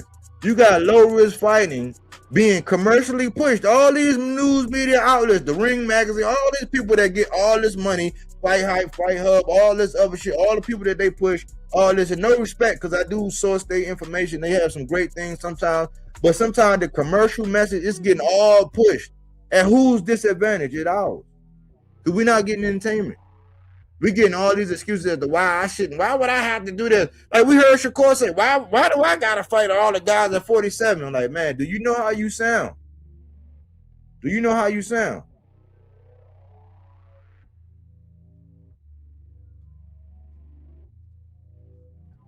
The 1980. See, I'm an 80. I was born in December. I barely made it. December 20th, 1980. I'm an 80s baby all the way through. I'll be 46 years old. So I'm looking at it from a different landscape. Some of y'all young, you know what I'm saying? Y'all young bloods. What's up, young blood? You ain't gonna relate to what I'm saying. And I dig it. You know, but if you stick around and you see where boxing is going, you'll understand. If you're a boxing historian, if you go back and you watch the old fights and the styles and all these people that want all of the cachet and all of the credit for being a simulator compared to these old guys, but they don't want to do what these older guys, these gladiators used to do. That's the problem. So you talking to an 80s baby. The 80s are often remembered as a gladiator era because elite fighters repeatedly fought each other. Like they know they wanted their get back. They're not gonna be like, oh man, I got past him. Why would I fight him again? No, they like, no, I want my get back. It's just like how it is in the street. Somebody get out. You have friends where it's like, all right, last time you stole me, okay, you got the best. All right, this time the shit pop off. You ain't gonna do what you did last time. That's how we grew up. That's how I grew up. Glenard, Maryland, Landover, damn near walking distance to the stadium where they built that stadium. FedEx, yeah, that's where I grew up. Yeah, you had to get that get back. Yeah, something like y'all got into it. Yeah, you're gonna have to do that again. Like, yeah, we're gonna have to do this again. It might not be the next time, and yeah, but the next time some shit pop off, we got to get that get back. Now, if I was like, why would I fight him again? For what? Why? Like, no, it's like as long as you just barely eke by, it's like, okay, I'm cool. No, not back then. That's what made boxing what it was. And so I always do this because a lot of people, they go beyond their years or whatever. You'll have people talking about shit that happened in the 70s and 60s and they was born in the 90s. It's like the shit don't make sense. That's why I always, whenever I do my research and my information, I start right at 80 because I'm talking about in my era. Like, yeah, I'll go back further and to know what happened and see these fights and that, just like with movies. You know what I'm saying? Because that's Star Wars, E.T., all of that stuff came up then. So yeah, I seen those. I saw those was classic, whatever. But I stick with the time when I came by. I got people like AC who's in a different bracket, so he can go back to the 70s. You know what I'm saying? I can go back to the 80s, but I can correlate things that happen, but I stick to my time frame. So you talking about somebody that was born in 80 and now we in 2026. So I go back to the 80s and I look at every genre when I do my research and I'm like, okay, what can I use from here? What can I use from there? Whatever. Eat the fish, spit out the bones. It don't matter. That's how I do it. The era featured Leonard versus Hearns, Hagler versus Hearns, Duran versus Leonard, and the rise of Mike Tyson. These fighters increased risk to increase greatness. Today, these fighters are risk averse. See, that shit is all right in basketball where you want to preserve yourself and hold your knees and all that, but like in boxing, when you want in the gladiator sport, when you start being risk averse, you get boring dog fights where there ain't no action, ain't nobody really want to fight, and they standing around. I told you, in 36 minutes, somebody land 70 punches. That's not action, boss. That's not action. That's 2 punches a minute. That's a punch landed every 30 seconds. Just one. In boxing, it don't make no sense.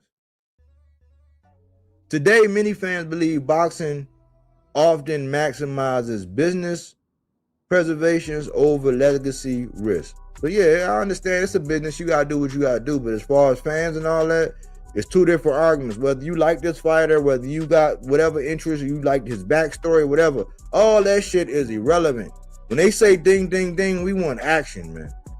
We want to see somebody get knocked out. We want to see somebody overcome adversity. We want to see some hard hitting. We want to see some defensive prowess. We want to see like, oh, what you been working on in the gym? Oh man, he got that combination off. Oh man, he dipped and slipped and rolled. You know what I'm saying? He used the ropes. We want to see all that, but we don't want to see this shit where y'all just in there fencing. You should have been a fencer.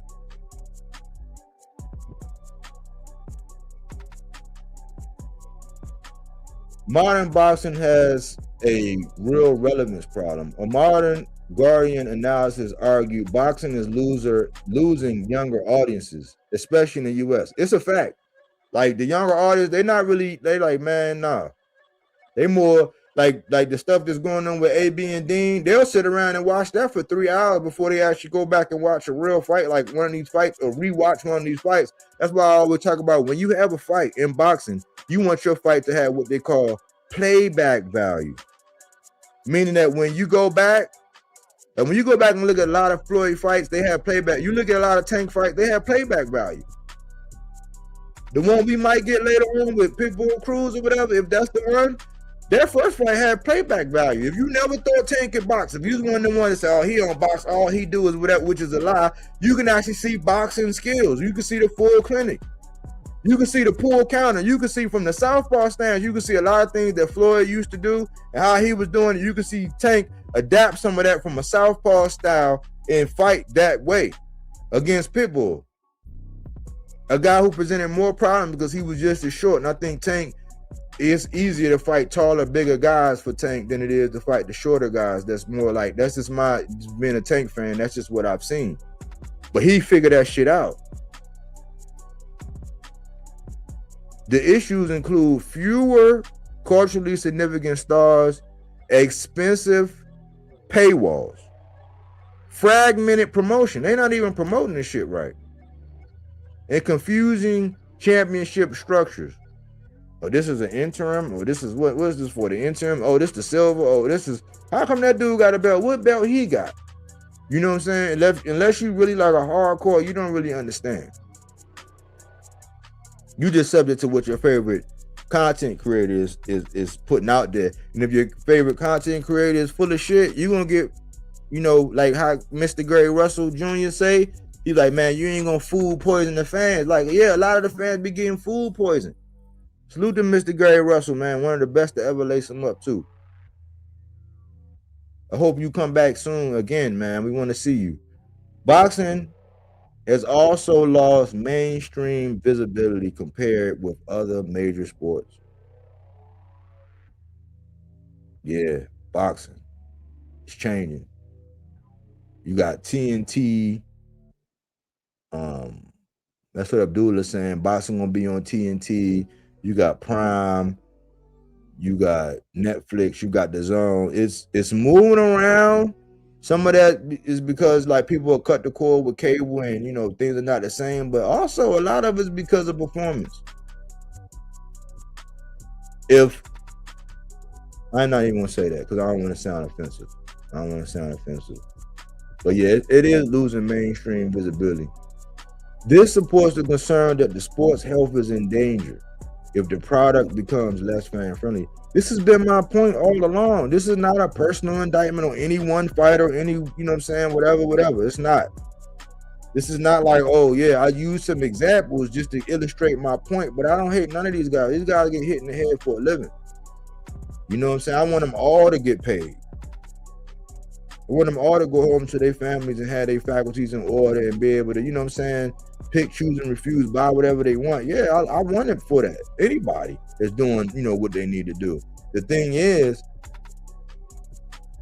the vitality of the sport, once that starts being in danger and it starts being less fan friendly, it gets less support. And you're starting to see these networks, they don't even want to be involved. They don't want to, wow, they're like, well, I'm going to do all this. I'm dealing with these divas. They want so much to do so less. You hype them up. You sign them like, look at what T.O. did. All that shit he was talking and all that. He going there and got beat with front foot placement and a jab. He didn't even sell out. And we've seen T.O. sell out. We've seen him do more. We've seen him do more. We've seen him apply himself. The shit look funny. It's messing with the vitality of the sport, and ain't nobody talking about it. Well, there's a couple people talking about it, but they don't get the attention that they deserve. Because everybody won't be part of the go along, get along game. The less for more money criticism. This was my criticism. This criticism is common amongst modern boxing fans. Protect undefeated records, avoid stylistic risks, prioritize contracts over legacy, and minimize damage while maximizing payout. And everybody else saying, man, in any job, that's what you want to do. It's like, yes. However, this is the gladiator sport, mind you. So you can argue that dumbass point all you want, but let's go back to what the real is. If you pay your money, not just getting comp tickets or somebody say, I got these tickets for you to go see this. No, when you work your hard-earned money, part of your salary, and you have to go, you have to put gas in your vehicle, you have to drive to somewhere, you have to book a hotel, you got to keep your lady whatever she want and whatever she need. Y'all got to Uber or however y'all gonna get in and do that. Then you got to get drinks and do all this and all that. People are not going there to see y'all fence, man. They want to go in there and see y'all try to tear each other head off. And even if you do it more technically sound with control and all that, they want to see a level of mastery, not safety. Not all, oh man, well, he didn't do that because it's very risky to try to do that. Like, no, they don't want to see that. You can support this by showing low punch outputs. I could have done that. Fewer elite matchups. We've seen it. People are going over to Zuffa to get who? Because I always say, if you go over to Zuffa, they're going to have to bring an opponent over there. And where you're pulling that from? Anybody with any kind of relevancy over here that got a deal, got a belt or whatever, anybody in their right mind is not going to do that. For what? Because they don't even know the future of this. They don't even know what's going on. So, like, you're going to be limited in opponents. Look at what just happened. Instead of Jao Batai standing his ass over there where he was at and not going to Zuffa, we'll be getting the David Benavidez fight next. What would he do? He grabbed somebody that was in the same ranking. He was number 10 in the IBF. So why are you, the champion, gonna fight a guy that's number 10 in the IBF and go over to Zuffa to do it? For what?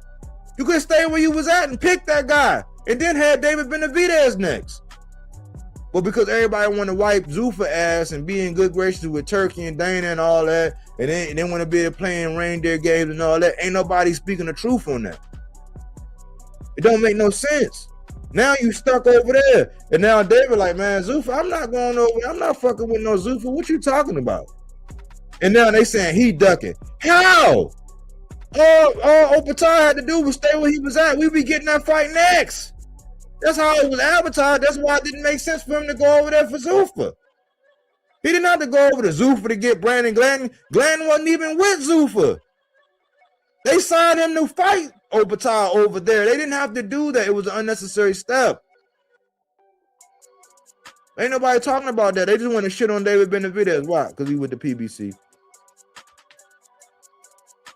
Long story short, it's nothing about David right now and everything that he's been done and the way, the energy he got, how he carry himself, the stuff that he say, you know, all there's nothing about that right now that says that you should be shitting on David Benavidez, especially after he stopped the guy. But then you want to walk around with Shakur's nuts on the back of your neck, with you holding him up on your shoulders because what he did with Tio. It's not the same, bro. It's not the same.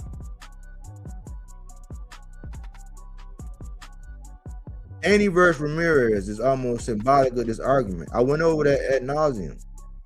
The old incentive was become great by proving it. They don't even want to prove it. All they got to do is get Mike Coppinger to say it. Chris Big Head Mannix to say it. Tim Bradley to say it. Andre Ward to say it. And without proving it, they get the benefit of it all. when you really put a microscope up to these guys' resumes, especially this guy that went 4 divisions or whatever, and you look at the champions he beat, what have them champions went on to go do? He just got the accolades, but like the risk and all that, like he's been risk averse. And I know because I used to be a diehard fan. I called him the definition in my boxes to watch. He's been risk averse. That's why I said, nah, man, I can't condone that. That's why I just now got off the Richardson Hitchens. I'm like, oh, man, I'm going to support you until your moves start looking crazy and funny. And when you duck Duarte and then you sign the Zuffa, it's like, nah, bro. I respect the skills, man. If I ever get a chance to see you fight, I'll watch, you know what I'm saying? But I can't be out here making videos supporting you moving like that. It's just, I keep the same energy, though. Your favorite content creator can't say the same thing. Because they pick and choose. They go whatever. And rightfully so, because a lot of them earn their money off of it. So I understand the game. But you ain't going to gaslight me. I don't make the money off of this like the way they do. So they in pocket. Like they can only get out of bounds. It's just like when you work for a certain company, right? And you got their name, you wear their name, you under their umbrella, whatever. Yeah, you got to play by company rules. A lot of these guys are playing by company rules. They doing it under the guise. Ain't nobody saying, oh, well, who's paying him? Oh, Devin and them paying him? Oh, okay, that's why he's saying that. Ain't nobody saying that. They got the numbers over there, so everybody want to feel like cool and they don't want to get shunned. They don't want to be ignored. Like some of us don't give a fuck. The real is back, man. It never left. It's just not as loud. It's just not as loud as the clutter, the garbage. That's why it's more 7-Elevens and McDonald's than there are fine dining restaurants. Think about it.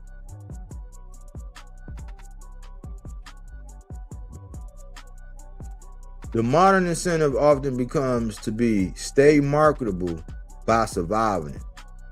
Oh yeah, I'm getting ready to sign with this, whatever. It don't. Okay, so what happened with this deal? They had a deal, but no, you know, if you would have took that deal, if you would have took that 6-fight, $18 million minimum deal, you was gonna have to fight some people that you probably like that was gonna be risky. And it don't make no sense because you make all these moves only to come around and want to fight 2 fighters that you would have fought had you stayed there, like T.O. and Morataya. They both was with Top Rank. If that's what you really want to do, you didn't have to go leave and go do nothing. You could have just stayed there. Zepeda would have had to come to you because he was coming up on the mandatory, and that's the lane that they was going to pick. You would have got him anyway. But you might have had to fight Abdullah. Yeah. You probably would have got, you might have, if Loma wouldn't have, you know what I'm saying, went on vacation and family time and did whatever, he might have got the Loma fight. Why? T.O. got the Loma fight. Jermaine Ortiz got the Loma fight. You don't think you would have got it? You fought Conceição. Probably would have fight now. You probably would have had to fight Navarrete more than. And I have a record, and I played it in my video where Tim Bradley is on record saying Navarrete had a signed contract with Shakur name on it. Jermaine Ortiz also had a signed contract with Shakur name on it. But them fights look like them fights. You wasn't really interested in them fights. Under the guise of fighting the big names and this and that. Like, yeah, but you didn't have to make all them moves to fight the same guys you was going to ultimately fight anyway. Risk averse, man. Risk averse.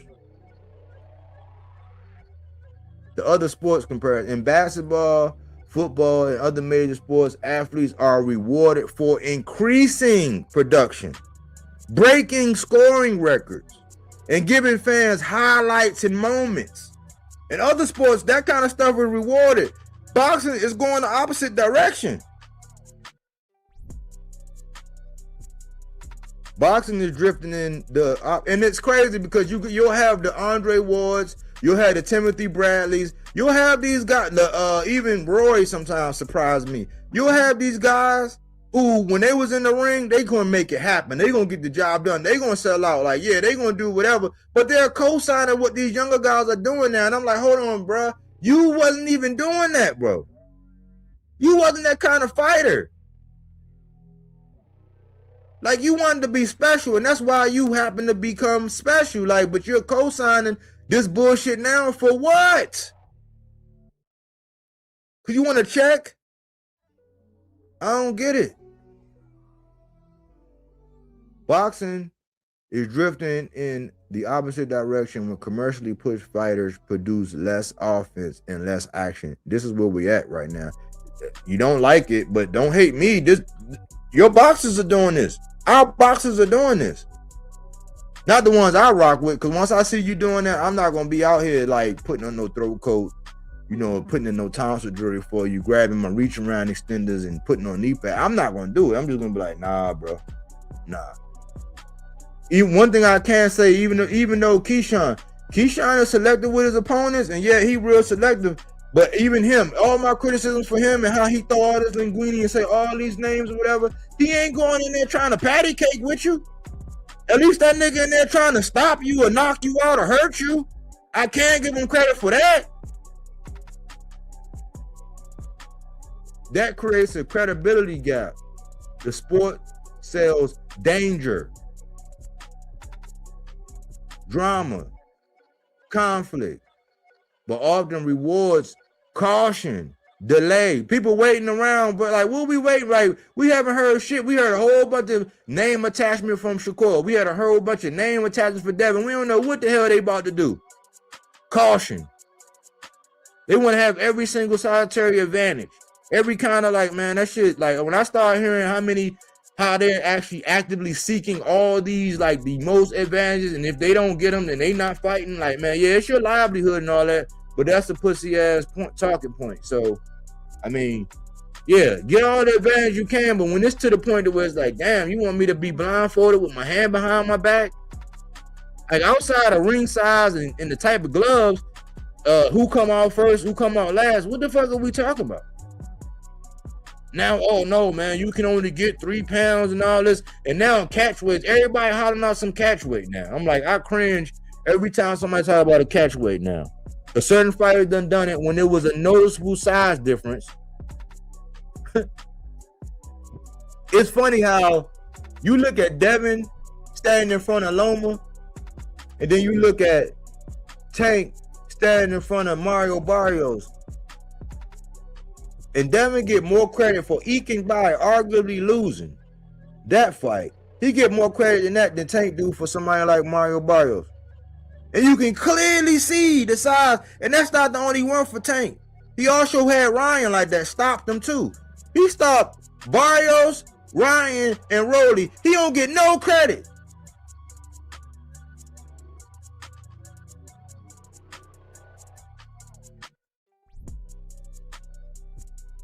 That's the credibility gap. That's why fans can accept defensive skill but reject performance that feels like minimum effort for maximum money. That's what I'm saying, man. Like, when you come out and you see your favorite guy, like when people go out and see LeBron play, when they go out there and they see Wemby, and the one game this season when I actually say, you know what, I'm going to sit down and really watch this, not just watch the highlights and catch up like that. The one game I sat down and go, like, actually really see that man Wemby on go to work, he was hurt.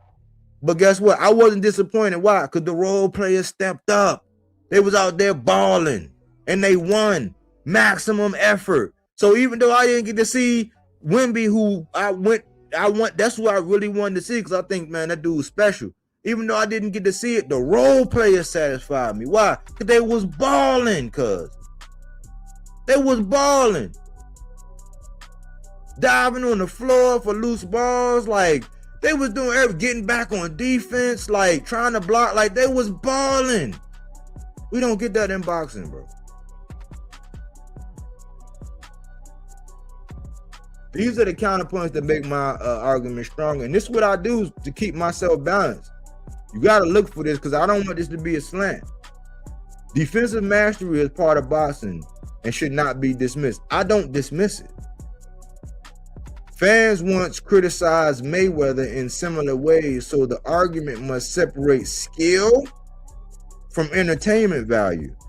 So we're separating as two different things, because a lot of things I say will have you and your dumb ass running around saying, oh, you just hating on Devin. I didn't say Devin didn't have no skills. I didn't say Shakur didn't have no skills.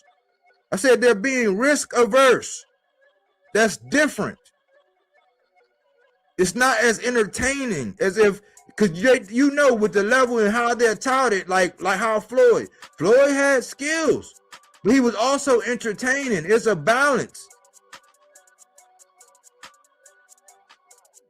So before people running around, oh man, I just seen this live. This dude was just hating. No, having skills and acknowledging somebody that has superior skills. Because I'm starting to realize that what Devin do in that ring and how he move and how he pick and pop and move, that is a skill set that if you don't know what you're doing, he's probably going to beat you. You know, that's Brian Norman. Like, that was the latest example. I was like, man. And then when I seen what Josh Kelly did with Bachram, even though in that scenario, I think it was the 15-month layoff for Bachram. And even though I really do think Bachram won.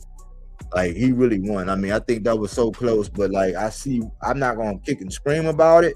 But, like, everybody that watched it and we got the feedback, a lot of people I seen who we didn't watch together, we didn't consult or whatever, the verdict of that fight was Bachram really won that fight.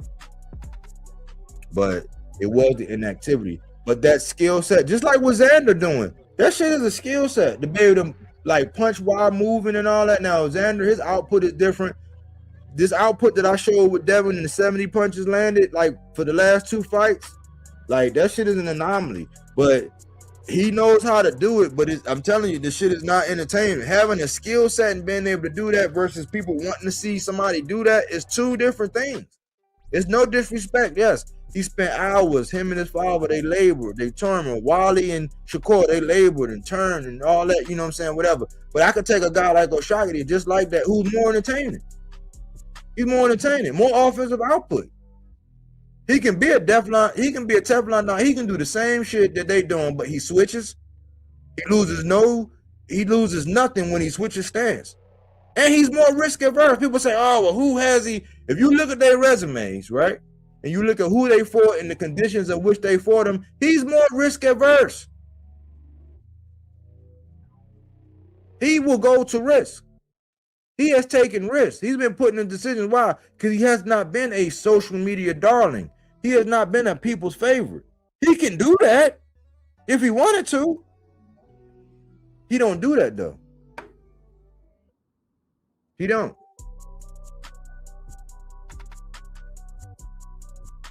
Modern fighters know more about long-term brain damage, so caution is not always cowardice. That's what I wanted. You know, I wanted to say that, like, yeah, people get hit in the head, and all it takes is 1 punch.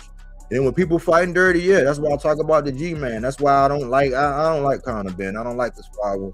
You know, G-Man's sister finally came out and said, yeah, you know, she knows she has, you know, something that lets her know that there was cheating involved. That's why I don't like when people be rabbit punching in the back of the head. So I understand it's a very, very hazardous job. It's pugilism.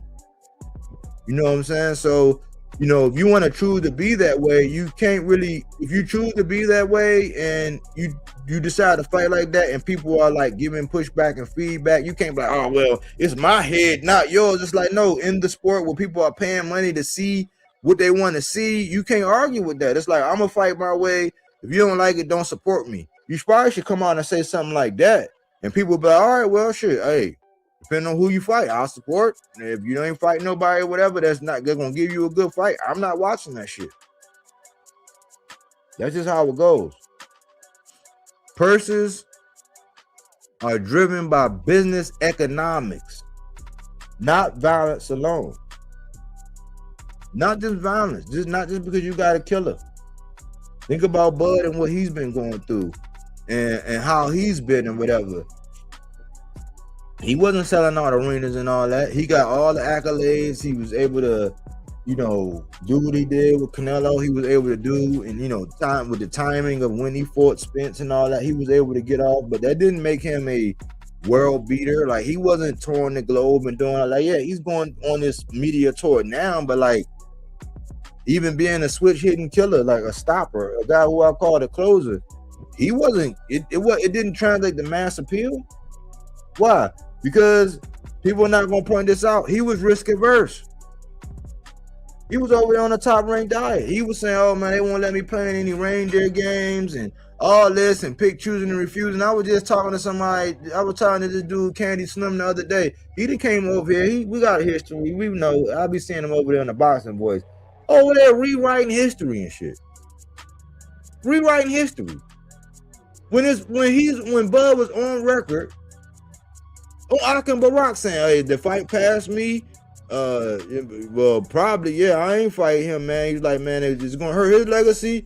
Yeah, it's gonna hurt mine. No, I'm already going to the Hall of Fame. And tell him, and then when he get in the accident, tell him to get his drawers out his butt and fight him. It's like, hold on, one thing you saying this, one thing, and people are just rewriting history. Saying that Spence ducked Bud like initially. Like, no, he didn't. They were not in the same weight class, right? And when he got undisputed, Bud could have went wherever he wanted to go. He had all 4 belts. So why did Bud decide to use his WBO and fight Horn? And why did Devin, after being undisputed, why did he use his WBC to go fight Regis? They both was undisputed. And people say, oh man, it don't work like that. It's like, no, sometimes you got to petition. You got to put in like with the IBF, you probably got to petition. It was the same thing I was saying with Boots moving from where he was and dropping his leverage. He had the WBA and the IBF, didn't use either in Fort Lima. And I'm saying, well, why didn't you just use your IBF or whatever to do whatever? Oh, it don't work like that. It wasn't automatic. People get lost in that. That's a dumbass talking point when all you got to do is put in the paperwork for it. Petition. And they got to approve it, yeah, but if they ain't got nothing going on, and the man background was inactive for 15 months. But people don't care about those fine details. They just want to put on the knee pads for their favorite fighter. It don't make no sense. It's just like, tell the truth. Bud was running around talking about how Keith Thurman was that guy. Yeah, they had the red hoodie, black hoodie moment with him and Earl, but like, he was undisputed. He could have tried to go get that line. He wins for Jeff Horn. People who say that was the least one. And Jeff Horn, he was going off the back of Jeff Horn just getting that decision over Manny Pacquiao. So many people ain't going to argue or go tooth and nail. It's like, okay, he just came off the Manny Pacquiao thing. Okay, cool. You going to pick that and you got a history with the WBO. Okay, cool. But don't try to rewrite history and say Earl ducked or whatever. It's like, no, you were undisputed. You could have made it happen. But they be wanting it both ways, and they wait and try to rewrite history. It's like, nah, cuz he was calling for Thurman. He didn't really want to fight Spence initially. And then even when Spence got all 3 belts, guess what happened? The proof is in the pudding because he left the man at the altar and went for Albanesian.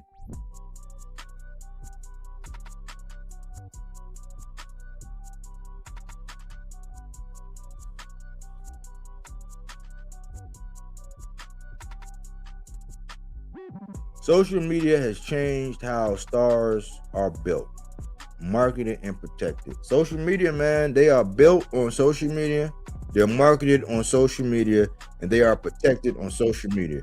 It's some people that I used to rock with, or at least, even though we didn't see eye to eye, like they like their certain set of boxes, I like my certain set, I would at least stop by and see what they got to say. It's like, oh, okay, well, shit, that's a good point. Oh, okay, cool, Now it's like, nah, it don't even make no sense, because now you go over there, and if you ain't sipping the Kool-Aid, and if you ain't jiggling, like you go somewhere and you say something about Boots, if you ain't jiggling Boots balls, and if you ain't saying he the best thing since sliced bread, oh, they gonna act like you said something about their mama. I'm like, hold on, but I'm the one that bought tickets to go see Boots. I was in the building when he fought Stanionis. What the fuck are you talking about? I want to see him fight somebody bigger, taller, longer, stronger. I want to see him go up. You know what I'm saying? I want to see him fight. Like, I want to see him fight Jamel. I want to see him fight somebody that, like, we don't know that he automatically was whatever, but, like, you say the wrong thing. That's why when certain boxes come up on certain channels, I don't even say shit. Because it don't make no sense. Like, now, that's how you protect it. You say something, oh man, here you go hating. That's the first. How are you hating when you're stating the fact? Since he fought a mover like Karen, when the last time you saw him have to cut the ring off against another mover? You haven't. So you really don't know. You can assume that when he fight a mover, yeah, he just that big, he just that strong, he just that powerful. But when somebody got some good feet and they can punch in the move, until you see him do that again, you don't know. It's speculation. So why are you out with the knives and the pitchforks for somebody saying, hey man, we got to see how you going to cut the ring off on this guy? We got to see. You can believe he's going to win all you want, but that's not hating. And this is where we at right now. Social media will shut that shit down. They're like, here you go. That's all he do. It's like, but I ain't put my money into going to go see the dude. So what the fuck are you? Did you put your money? Did you go book a hotel? Did you go drive? Did you have tickets? Did you have to pay for some drinks and food and all that to go see? You didn't? Okay, so what the fuck are you talking to me about? It don't make no sense. But that's how it is on social media. Protected. You get Chris Mannix to say something. You get Mike Cap to say something. You get Soldier Moyer. You get Tarver. You get one Andre Durrell, to say something or whatever. That's all it is. Just because they say it. That's like, no, that don't mean nobody break it down. Everybody's intimidated. Why? Nobody want to confront them with no fact or no truth. And I'm not saying them all. I like a lot of Tarver tape, but like sometimes you already know. And when you challenge or when you say something, like, oh, here you go hating on a Hall of Famer. Here you go saying something about, man, Tim Bradley, man, he worked with Teddy. So what? That don't mean he be capping. That don't mean he be contradicting himself. That don't mean he don't be flip-flopping. He'll say some shit on Wednesday, and then on Friday, he'll come back and say the polar opposite. That's why I call him Tim Double Standard Bradley. Sometimes it's pure gold. I'm like, man, if you just stay like that, you ain't got to worry about the numbers. You already built it. They going to come, but you ain't got to be flip-flopping. Just like Egghead, he be flip-flopping. Now he want to come out and tell the truth on Shakur because he going over to Zuffa or he heard. But you be flip-flopping. Ain't nobody gonna check you on your bullshit. One day you got autism, the next day you quoting Nietzsche and shit. Like, what the fuck, man? Ain't nobody gonna call you on that? Like, nah, I am. I'm gonna say, man, cut all that bullshit. Just get back to talking straight boxing where people love what you brought to the table. Stop all this politics and all this other shit where you want to rub the balls on this side and pat the back on this side. It's like, no, man, just say what it is, y'all. Just keep it a buck. Just keep it straight down. Just say what it is. Don't be no hindsight at 2020 after you done seen all this. Is like, oh yeah, man, I told you this. They do that all the time. We wait until the outcome or something and then be like, I told you. You can't do it if you wasn't standing in real time. And if you was jumping from side to side, you have no right to be able to do that hindsight. Well, I told y'all, man. I told you. Yeah, I told you, man. I was trying to tell you. That's how social media is, man.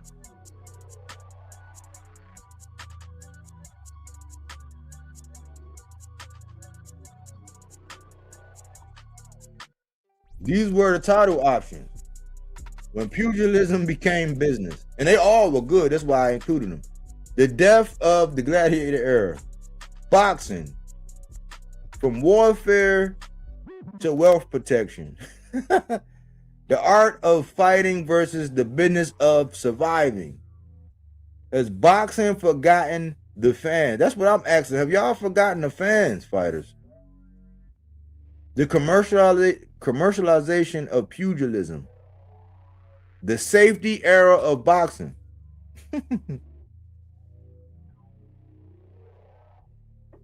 But in the vein of, since I love my movies, man, in the vein of Olympus has fallen, London has fallen, Angel has fallen, pugilism has fallen.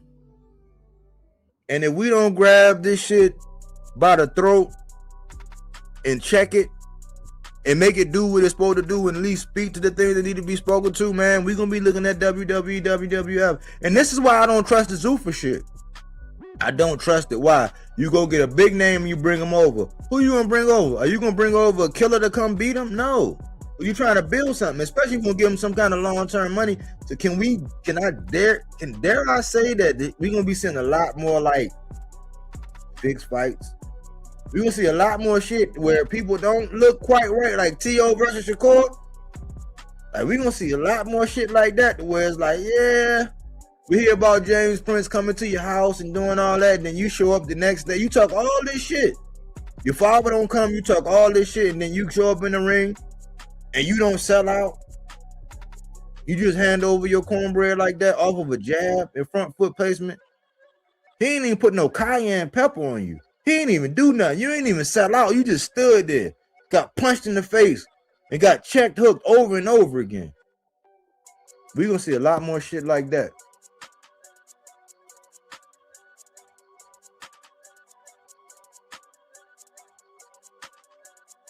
This is how y'all formulate.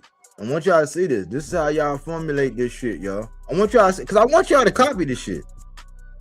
Closing lines that land hard. The old legends fought to become immortal. Today, many fighters fight to remain marketable. In the past, greatness demanded risk. Today, marketability often rewards caution. Those lines summarize the entire thesis clearly. These are all the sources: CompuBox, Bad Left Hook, ESPN, Boxing Scene, The Guardian. So these are sources. So I brought sources to verify and to prove what I was stating, my main case, my main point, my main objective, and I gave you sources to back up what I was saying. There they are.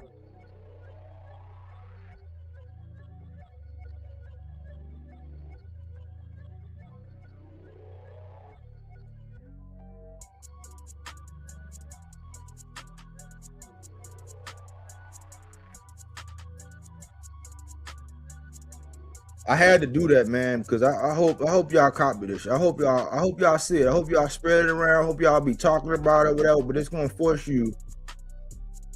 It's gonna force you to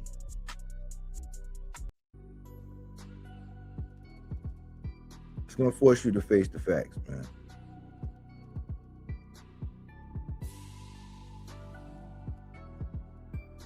What up, AC?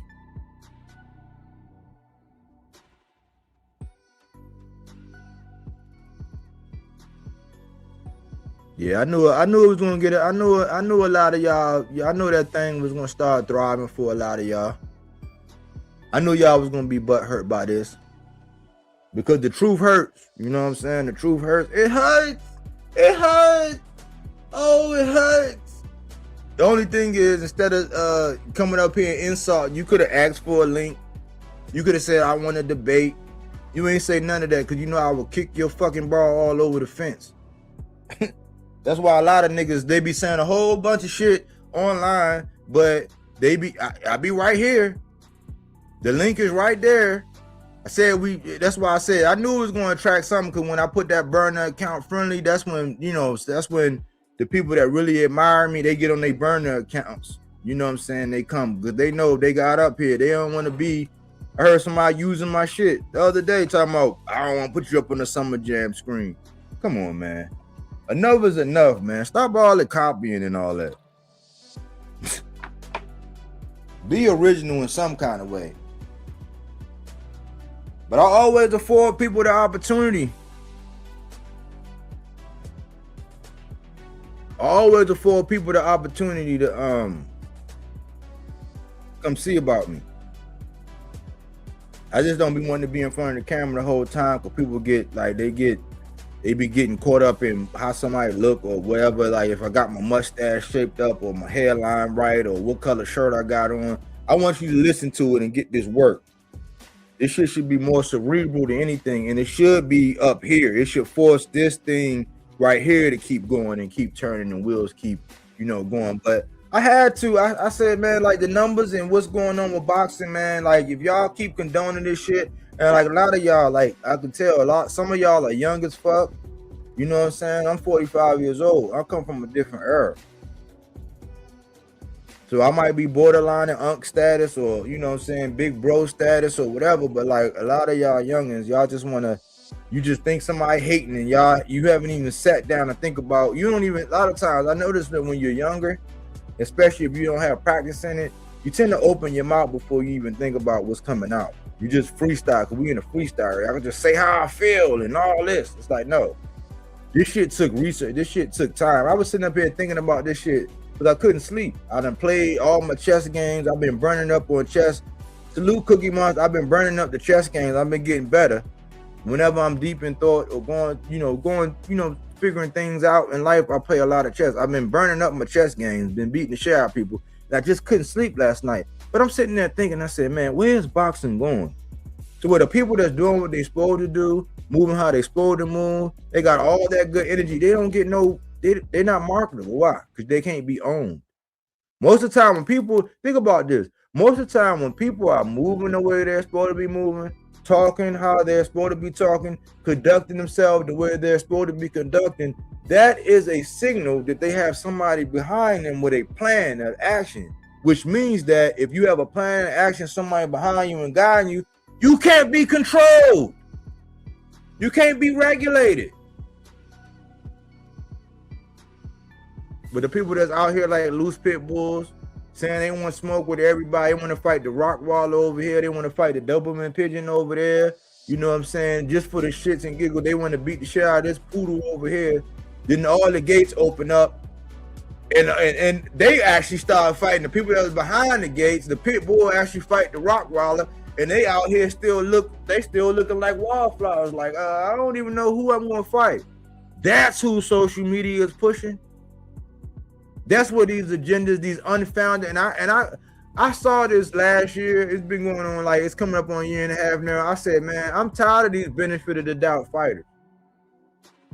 Like certain people that should get the benefit of the doubt, like people who actually sell out and pack stadiums and sell it, they don't. I see somebody pulling up, bringing up Tank, this dark side there, talking about Tank. Why don't he get the benefit of the doubt when everywhere he go, he's been selling out? He don't get the benefit of the doubt. He got to keep proving himself. Why? Because he don't have the accolade of having unified 2 belts. But arguably the top, at least the top out of 3, 3 out of 4 or 4 out of 5? But 3 out of, let's say 3 out of 5. Let's say the top 5. Out of the top 5, he stopped 3 of them. And he sell out arenas. But he still has to prove everything. But these guys that couldn't sell out a chicken dinner at a family cookout, they get the benefit of the doubt? With the performances that they're giving, with the numbers that they're giving, with the activity, being risk averse, always having social media. For a while, I mean, we forgot that certain guys even speak. They get to have everybody do their bidding. They got all this major media just always. And think about it, man. Like, think about it. If everywhere you go, everybody has to tell you how good or how much, or they have to explain why this and why is that. It's just like some of these movies come out, you know, and let's just say Siskel and Ebert do a review, or this guy say that, and everybody just like shoving it down your throat. Just say, oh man, you gotta see it, man. You just, come on. It's like, man, it make you look at it like, why are y'all promoting this stuff so heavy? Because I'm gonna tell you something, man. That good, like, because we in the heroin capital of the nation, right? Baltimore, what? And then fentanyl came on. Guess what? Some good heroin or some good fent, you ain't gotta advertise that shit. When Frank Lucas went over there and did what he did and he came back with that blue magic, he didn't have to tell everybody. That shit hit the market and everybody wanted it. And they knew where to go find it. And they knew when somebody stepped on it. That's why he came back and said, man, you don't step on this shit. You sell it how it is. Some of my favorite fighters is that blue magic, man. It's just social media is telling you, oh, no, that's not that. That's not this. That's not that. This is what this is, and this is how this is, and this, and they gotta shove it down your throat. They gotta advertise. They gotta like force it. It's like, man, you don't gotta force it. Good product sell itself. It just do what it do, and people saying, hey man, I want to see that again. I want to see this. You don't got, if you got everybody, all the boxing writers associated, the Sean Zells, the Mike Caps, the Timothy Bradley, you got all these people like any Fight Hype and, you know, Fight Hub and all these. Everybody just shoving all this shit. Brian Custard now. Shoving this shit down your throat. That make you question how good the product is. Cause good products sell itself, man. Cause last time I checked, man, Tank don't do nearly as many. He don't nearly be. He'll get on Twitter every now and again. He'll shoot his little whatever, do whatever, but he don't be on there as much as Twitterson. He don't be on the Boxing Voice. You know, I ain't never seen Tank on well, I seen Tank. He used to, Brian. He used to go on, but a lot of these guys, they be on every social media platform, everything, just shoving it, just saying some of the most outrageous shit ever. I don't see Tank do that, but he get the most hate. But a lot of people say, a couple people that came on record and said they actually was in the room talking to Al Heyman, speaking to him, and didn't even know until he was gone that was Al Heyman on some Kaiser Sose shit. Everybody, they don't stop people from talking bad about Al. But because you see Eddie on everything. He's like, oh yeah, he'll say one thing, he'll describe Shakur and promote him, and then take a shit on Shakur when he promoting Boots, like what he said about Boots. He's like, yeah, with Boots, you're not gonna worry about him being in there trying to outpoint and try to put on this defensive line. He's coming to get you, mate. He's one of the best fighters in the world. But then he changed up tune when it come to promoting Shakur. Tells you a lot. Well, you need that media hype train behind you, man, and everybody got to keep just shoving it down your throat. It'll make me like, if somebody just, especially even in sales, I used to tell people, like, listen, relax, man. And this is how I used to sell. When I used to sell insurance, I used to sell insurance like this. I present the information, and I'll make you feel like you would be stupid if you didn't accept it. Now, I would always give you the choice, but 9 times out of 10, I would seal the deal, right? And they would understand, they would know their premium, they would know everything. Everything was drawn up. I would take the whole packet. I would take everything. I would take the whole packet and I would hand it to them. And I say, listen, if you understand the terms of what we went over and you understand this is how your policy works and you don't feel like you bit off more than you can chew, you understand that this is a premium that you're going to be paying. You know, from here on out, this is not something like, oh, I'm going to pay it now like a subscription, like a, Netflix subscription or something, Pandora or something, where I'm just gonna cancel this. Like, no, it does the company no good, it does you no good to just throw away your premium if it's not something. That's why if the premium is higher than what you know you can handle, rain through the snow, we can always increase later on. But if this $43, like if that was the premium every month, this $43 premium is something that okay, I can live with this. I can, that's not no harm, no foul if that's coming out, every month or whatever, and you're gonna be able to stick to it. You can then hand me back that. And when you hand that back to me from that time on, you are insured. I didn't have to say, hey man, listen, man, you're gonna get this and you're gonna do it. I'm telling you, man, because you listen, man, you're gonna die. You're gonna die. One day I'm telling you, I didn't have to do all of that. I went over the benefits. I answered all their questions. I made sure that they understood how that premium was going to be a life changer or a lifesaver or something that was going to ease the dis-ease of losing a loved one. And it sold itself. Right now, man, what we getting on social media and how these people are, man, they overselling, man. They over pushing. It's just like, all right, knock it off, bro. The dude is not Floyd. The dude is not Roy. You know what I'm saying? He's not Hagler. He's not Hearns. He's not the best thing since sliced bread.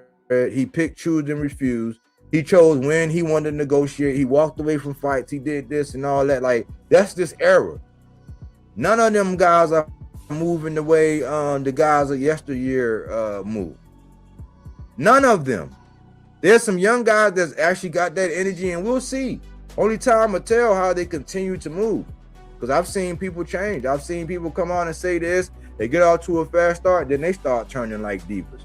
They start acting all crazy and stupid. You know what I'm saying? So only time will tell, but like, let's stop overselling, man. And like, if you get the 100 M's, I salute him. You know what I'm saying? That's achievable. That's like the American dream for sure, for sure. You should never be broke another day in your life. It's two different things that I'm talking about as far as the numbers and they dictating and what it's going to do for the vitality of the sport and this big ass agenda that's going on with Zuffa. Two different things. If you're not mature enough to understand that, this is not the channel for you. If you didn't like this episode, oh well. I don't care. I'm not trying to be the Drake of this shit. I'm not trying to be the most popular. I don't want to be the most liked. I don't need to. Then you get a lot of people, fake people, just sitting around pilfering ideas and just plucking shit from you and stealing and all that, smiling all in your face. Then going to go do the same shit that you're going to go do because they can't come up with shit. They're not that creative. That's what this channel is. Silence is consent, meaning that all it takes for evil to prevail. When this bullshit that's going on in boxing, is for us to remain silent. That's why we speak to the things that need to be spoken to. Right? We have our opinions. We say, go listen to everybody else. Come over and hear what we got to say. Maybe we'll give you something different. Maybe you might have learned one or two things. Maybe you didn't look at things in a different light. That's all it is. It's to get you to critically think, to break things down.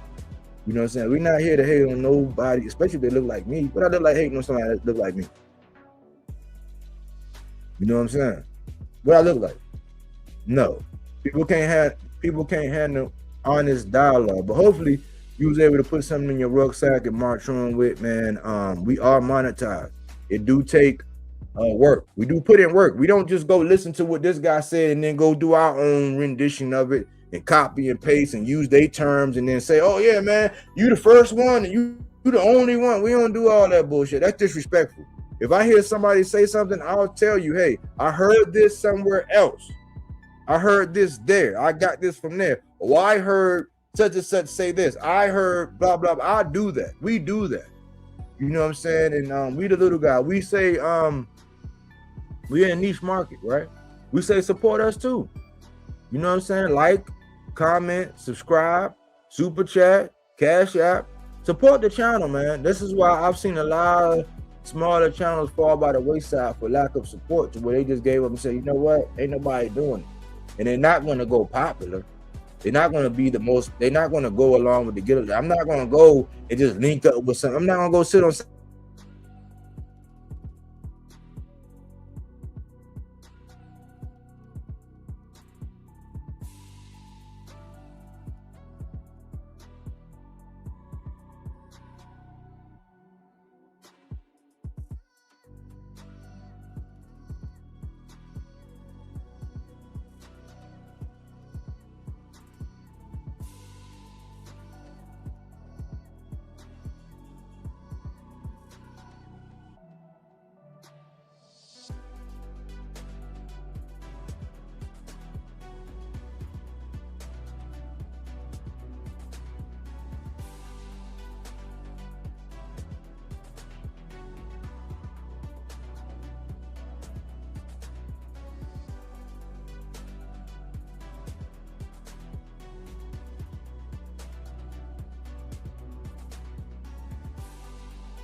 Welcome to Bodywork.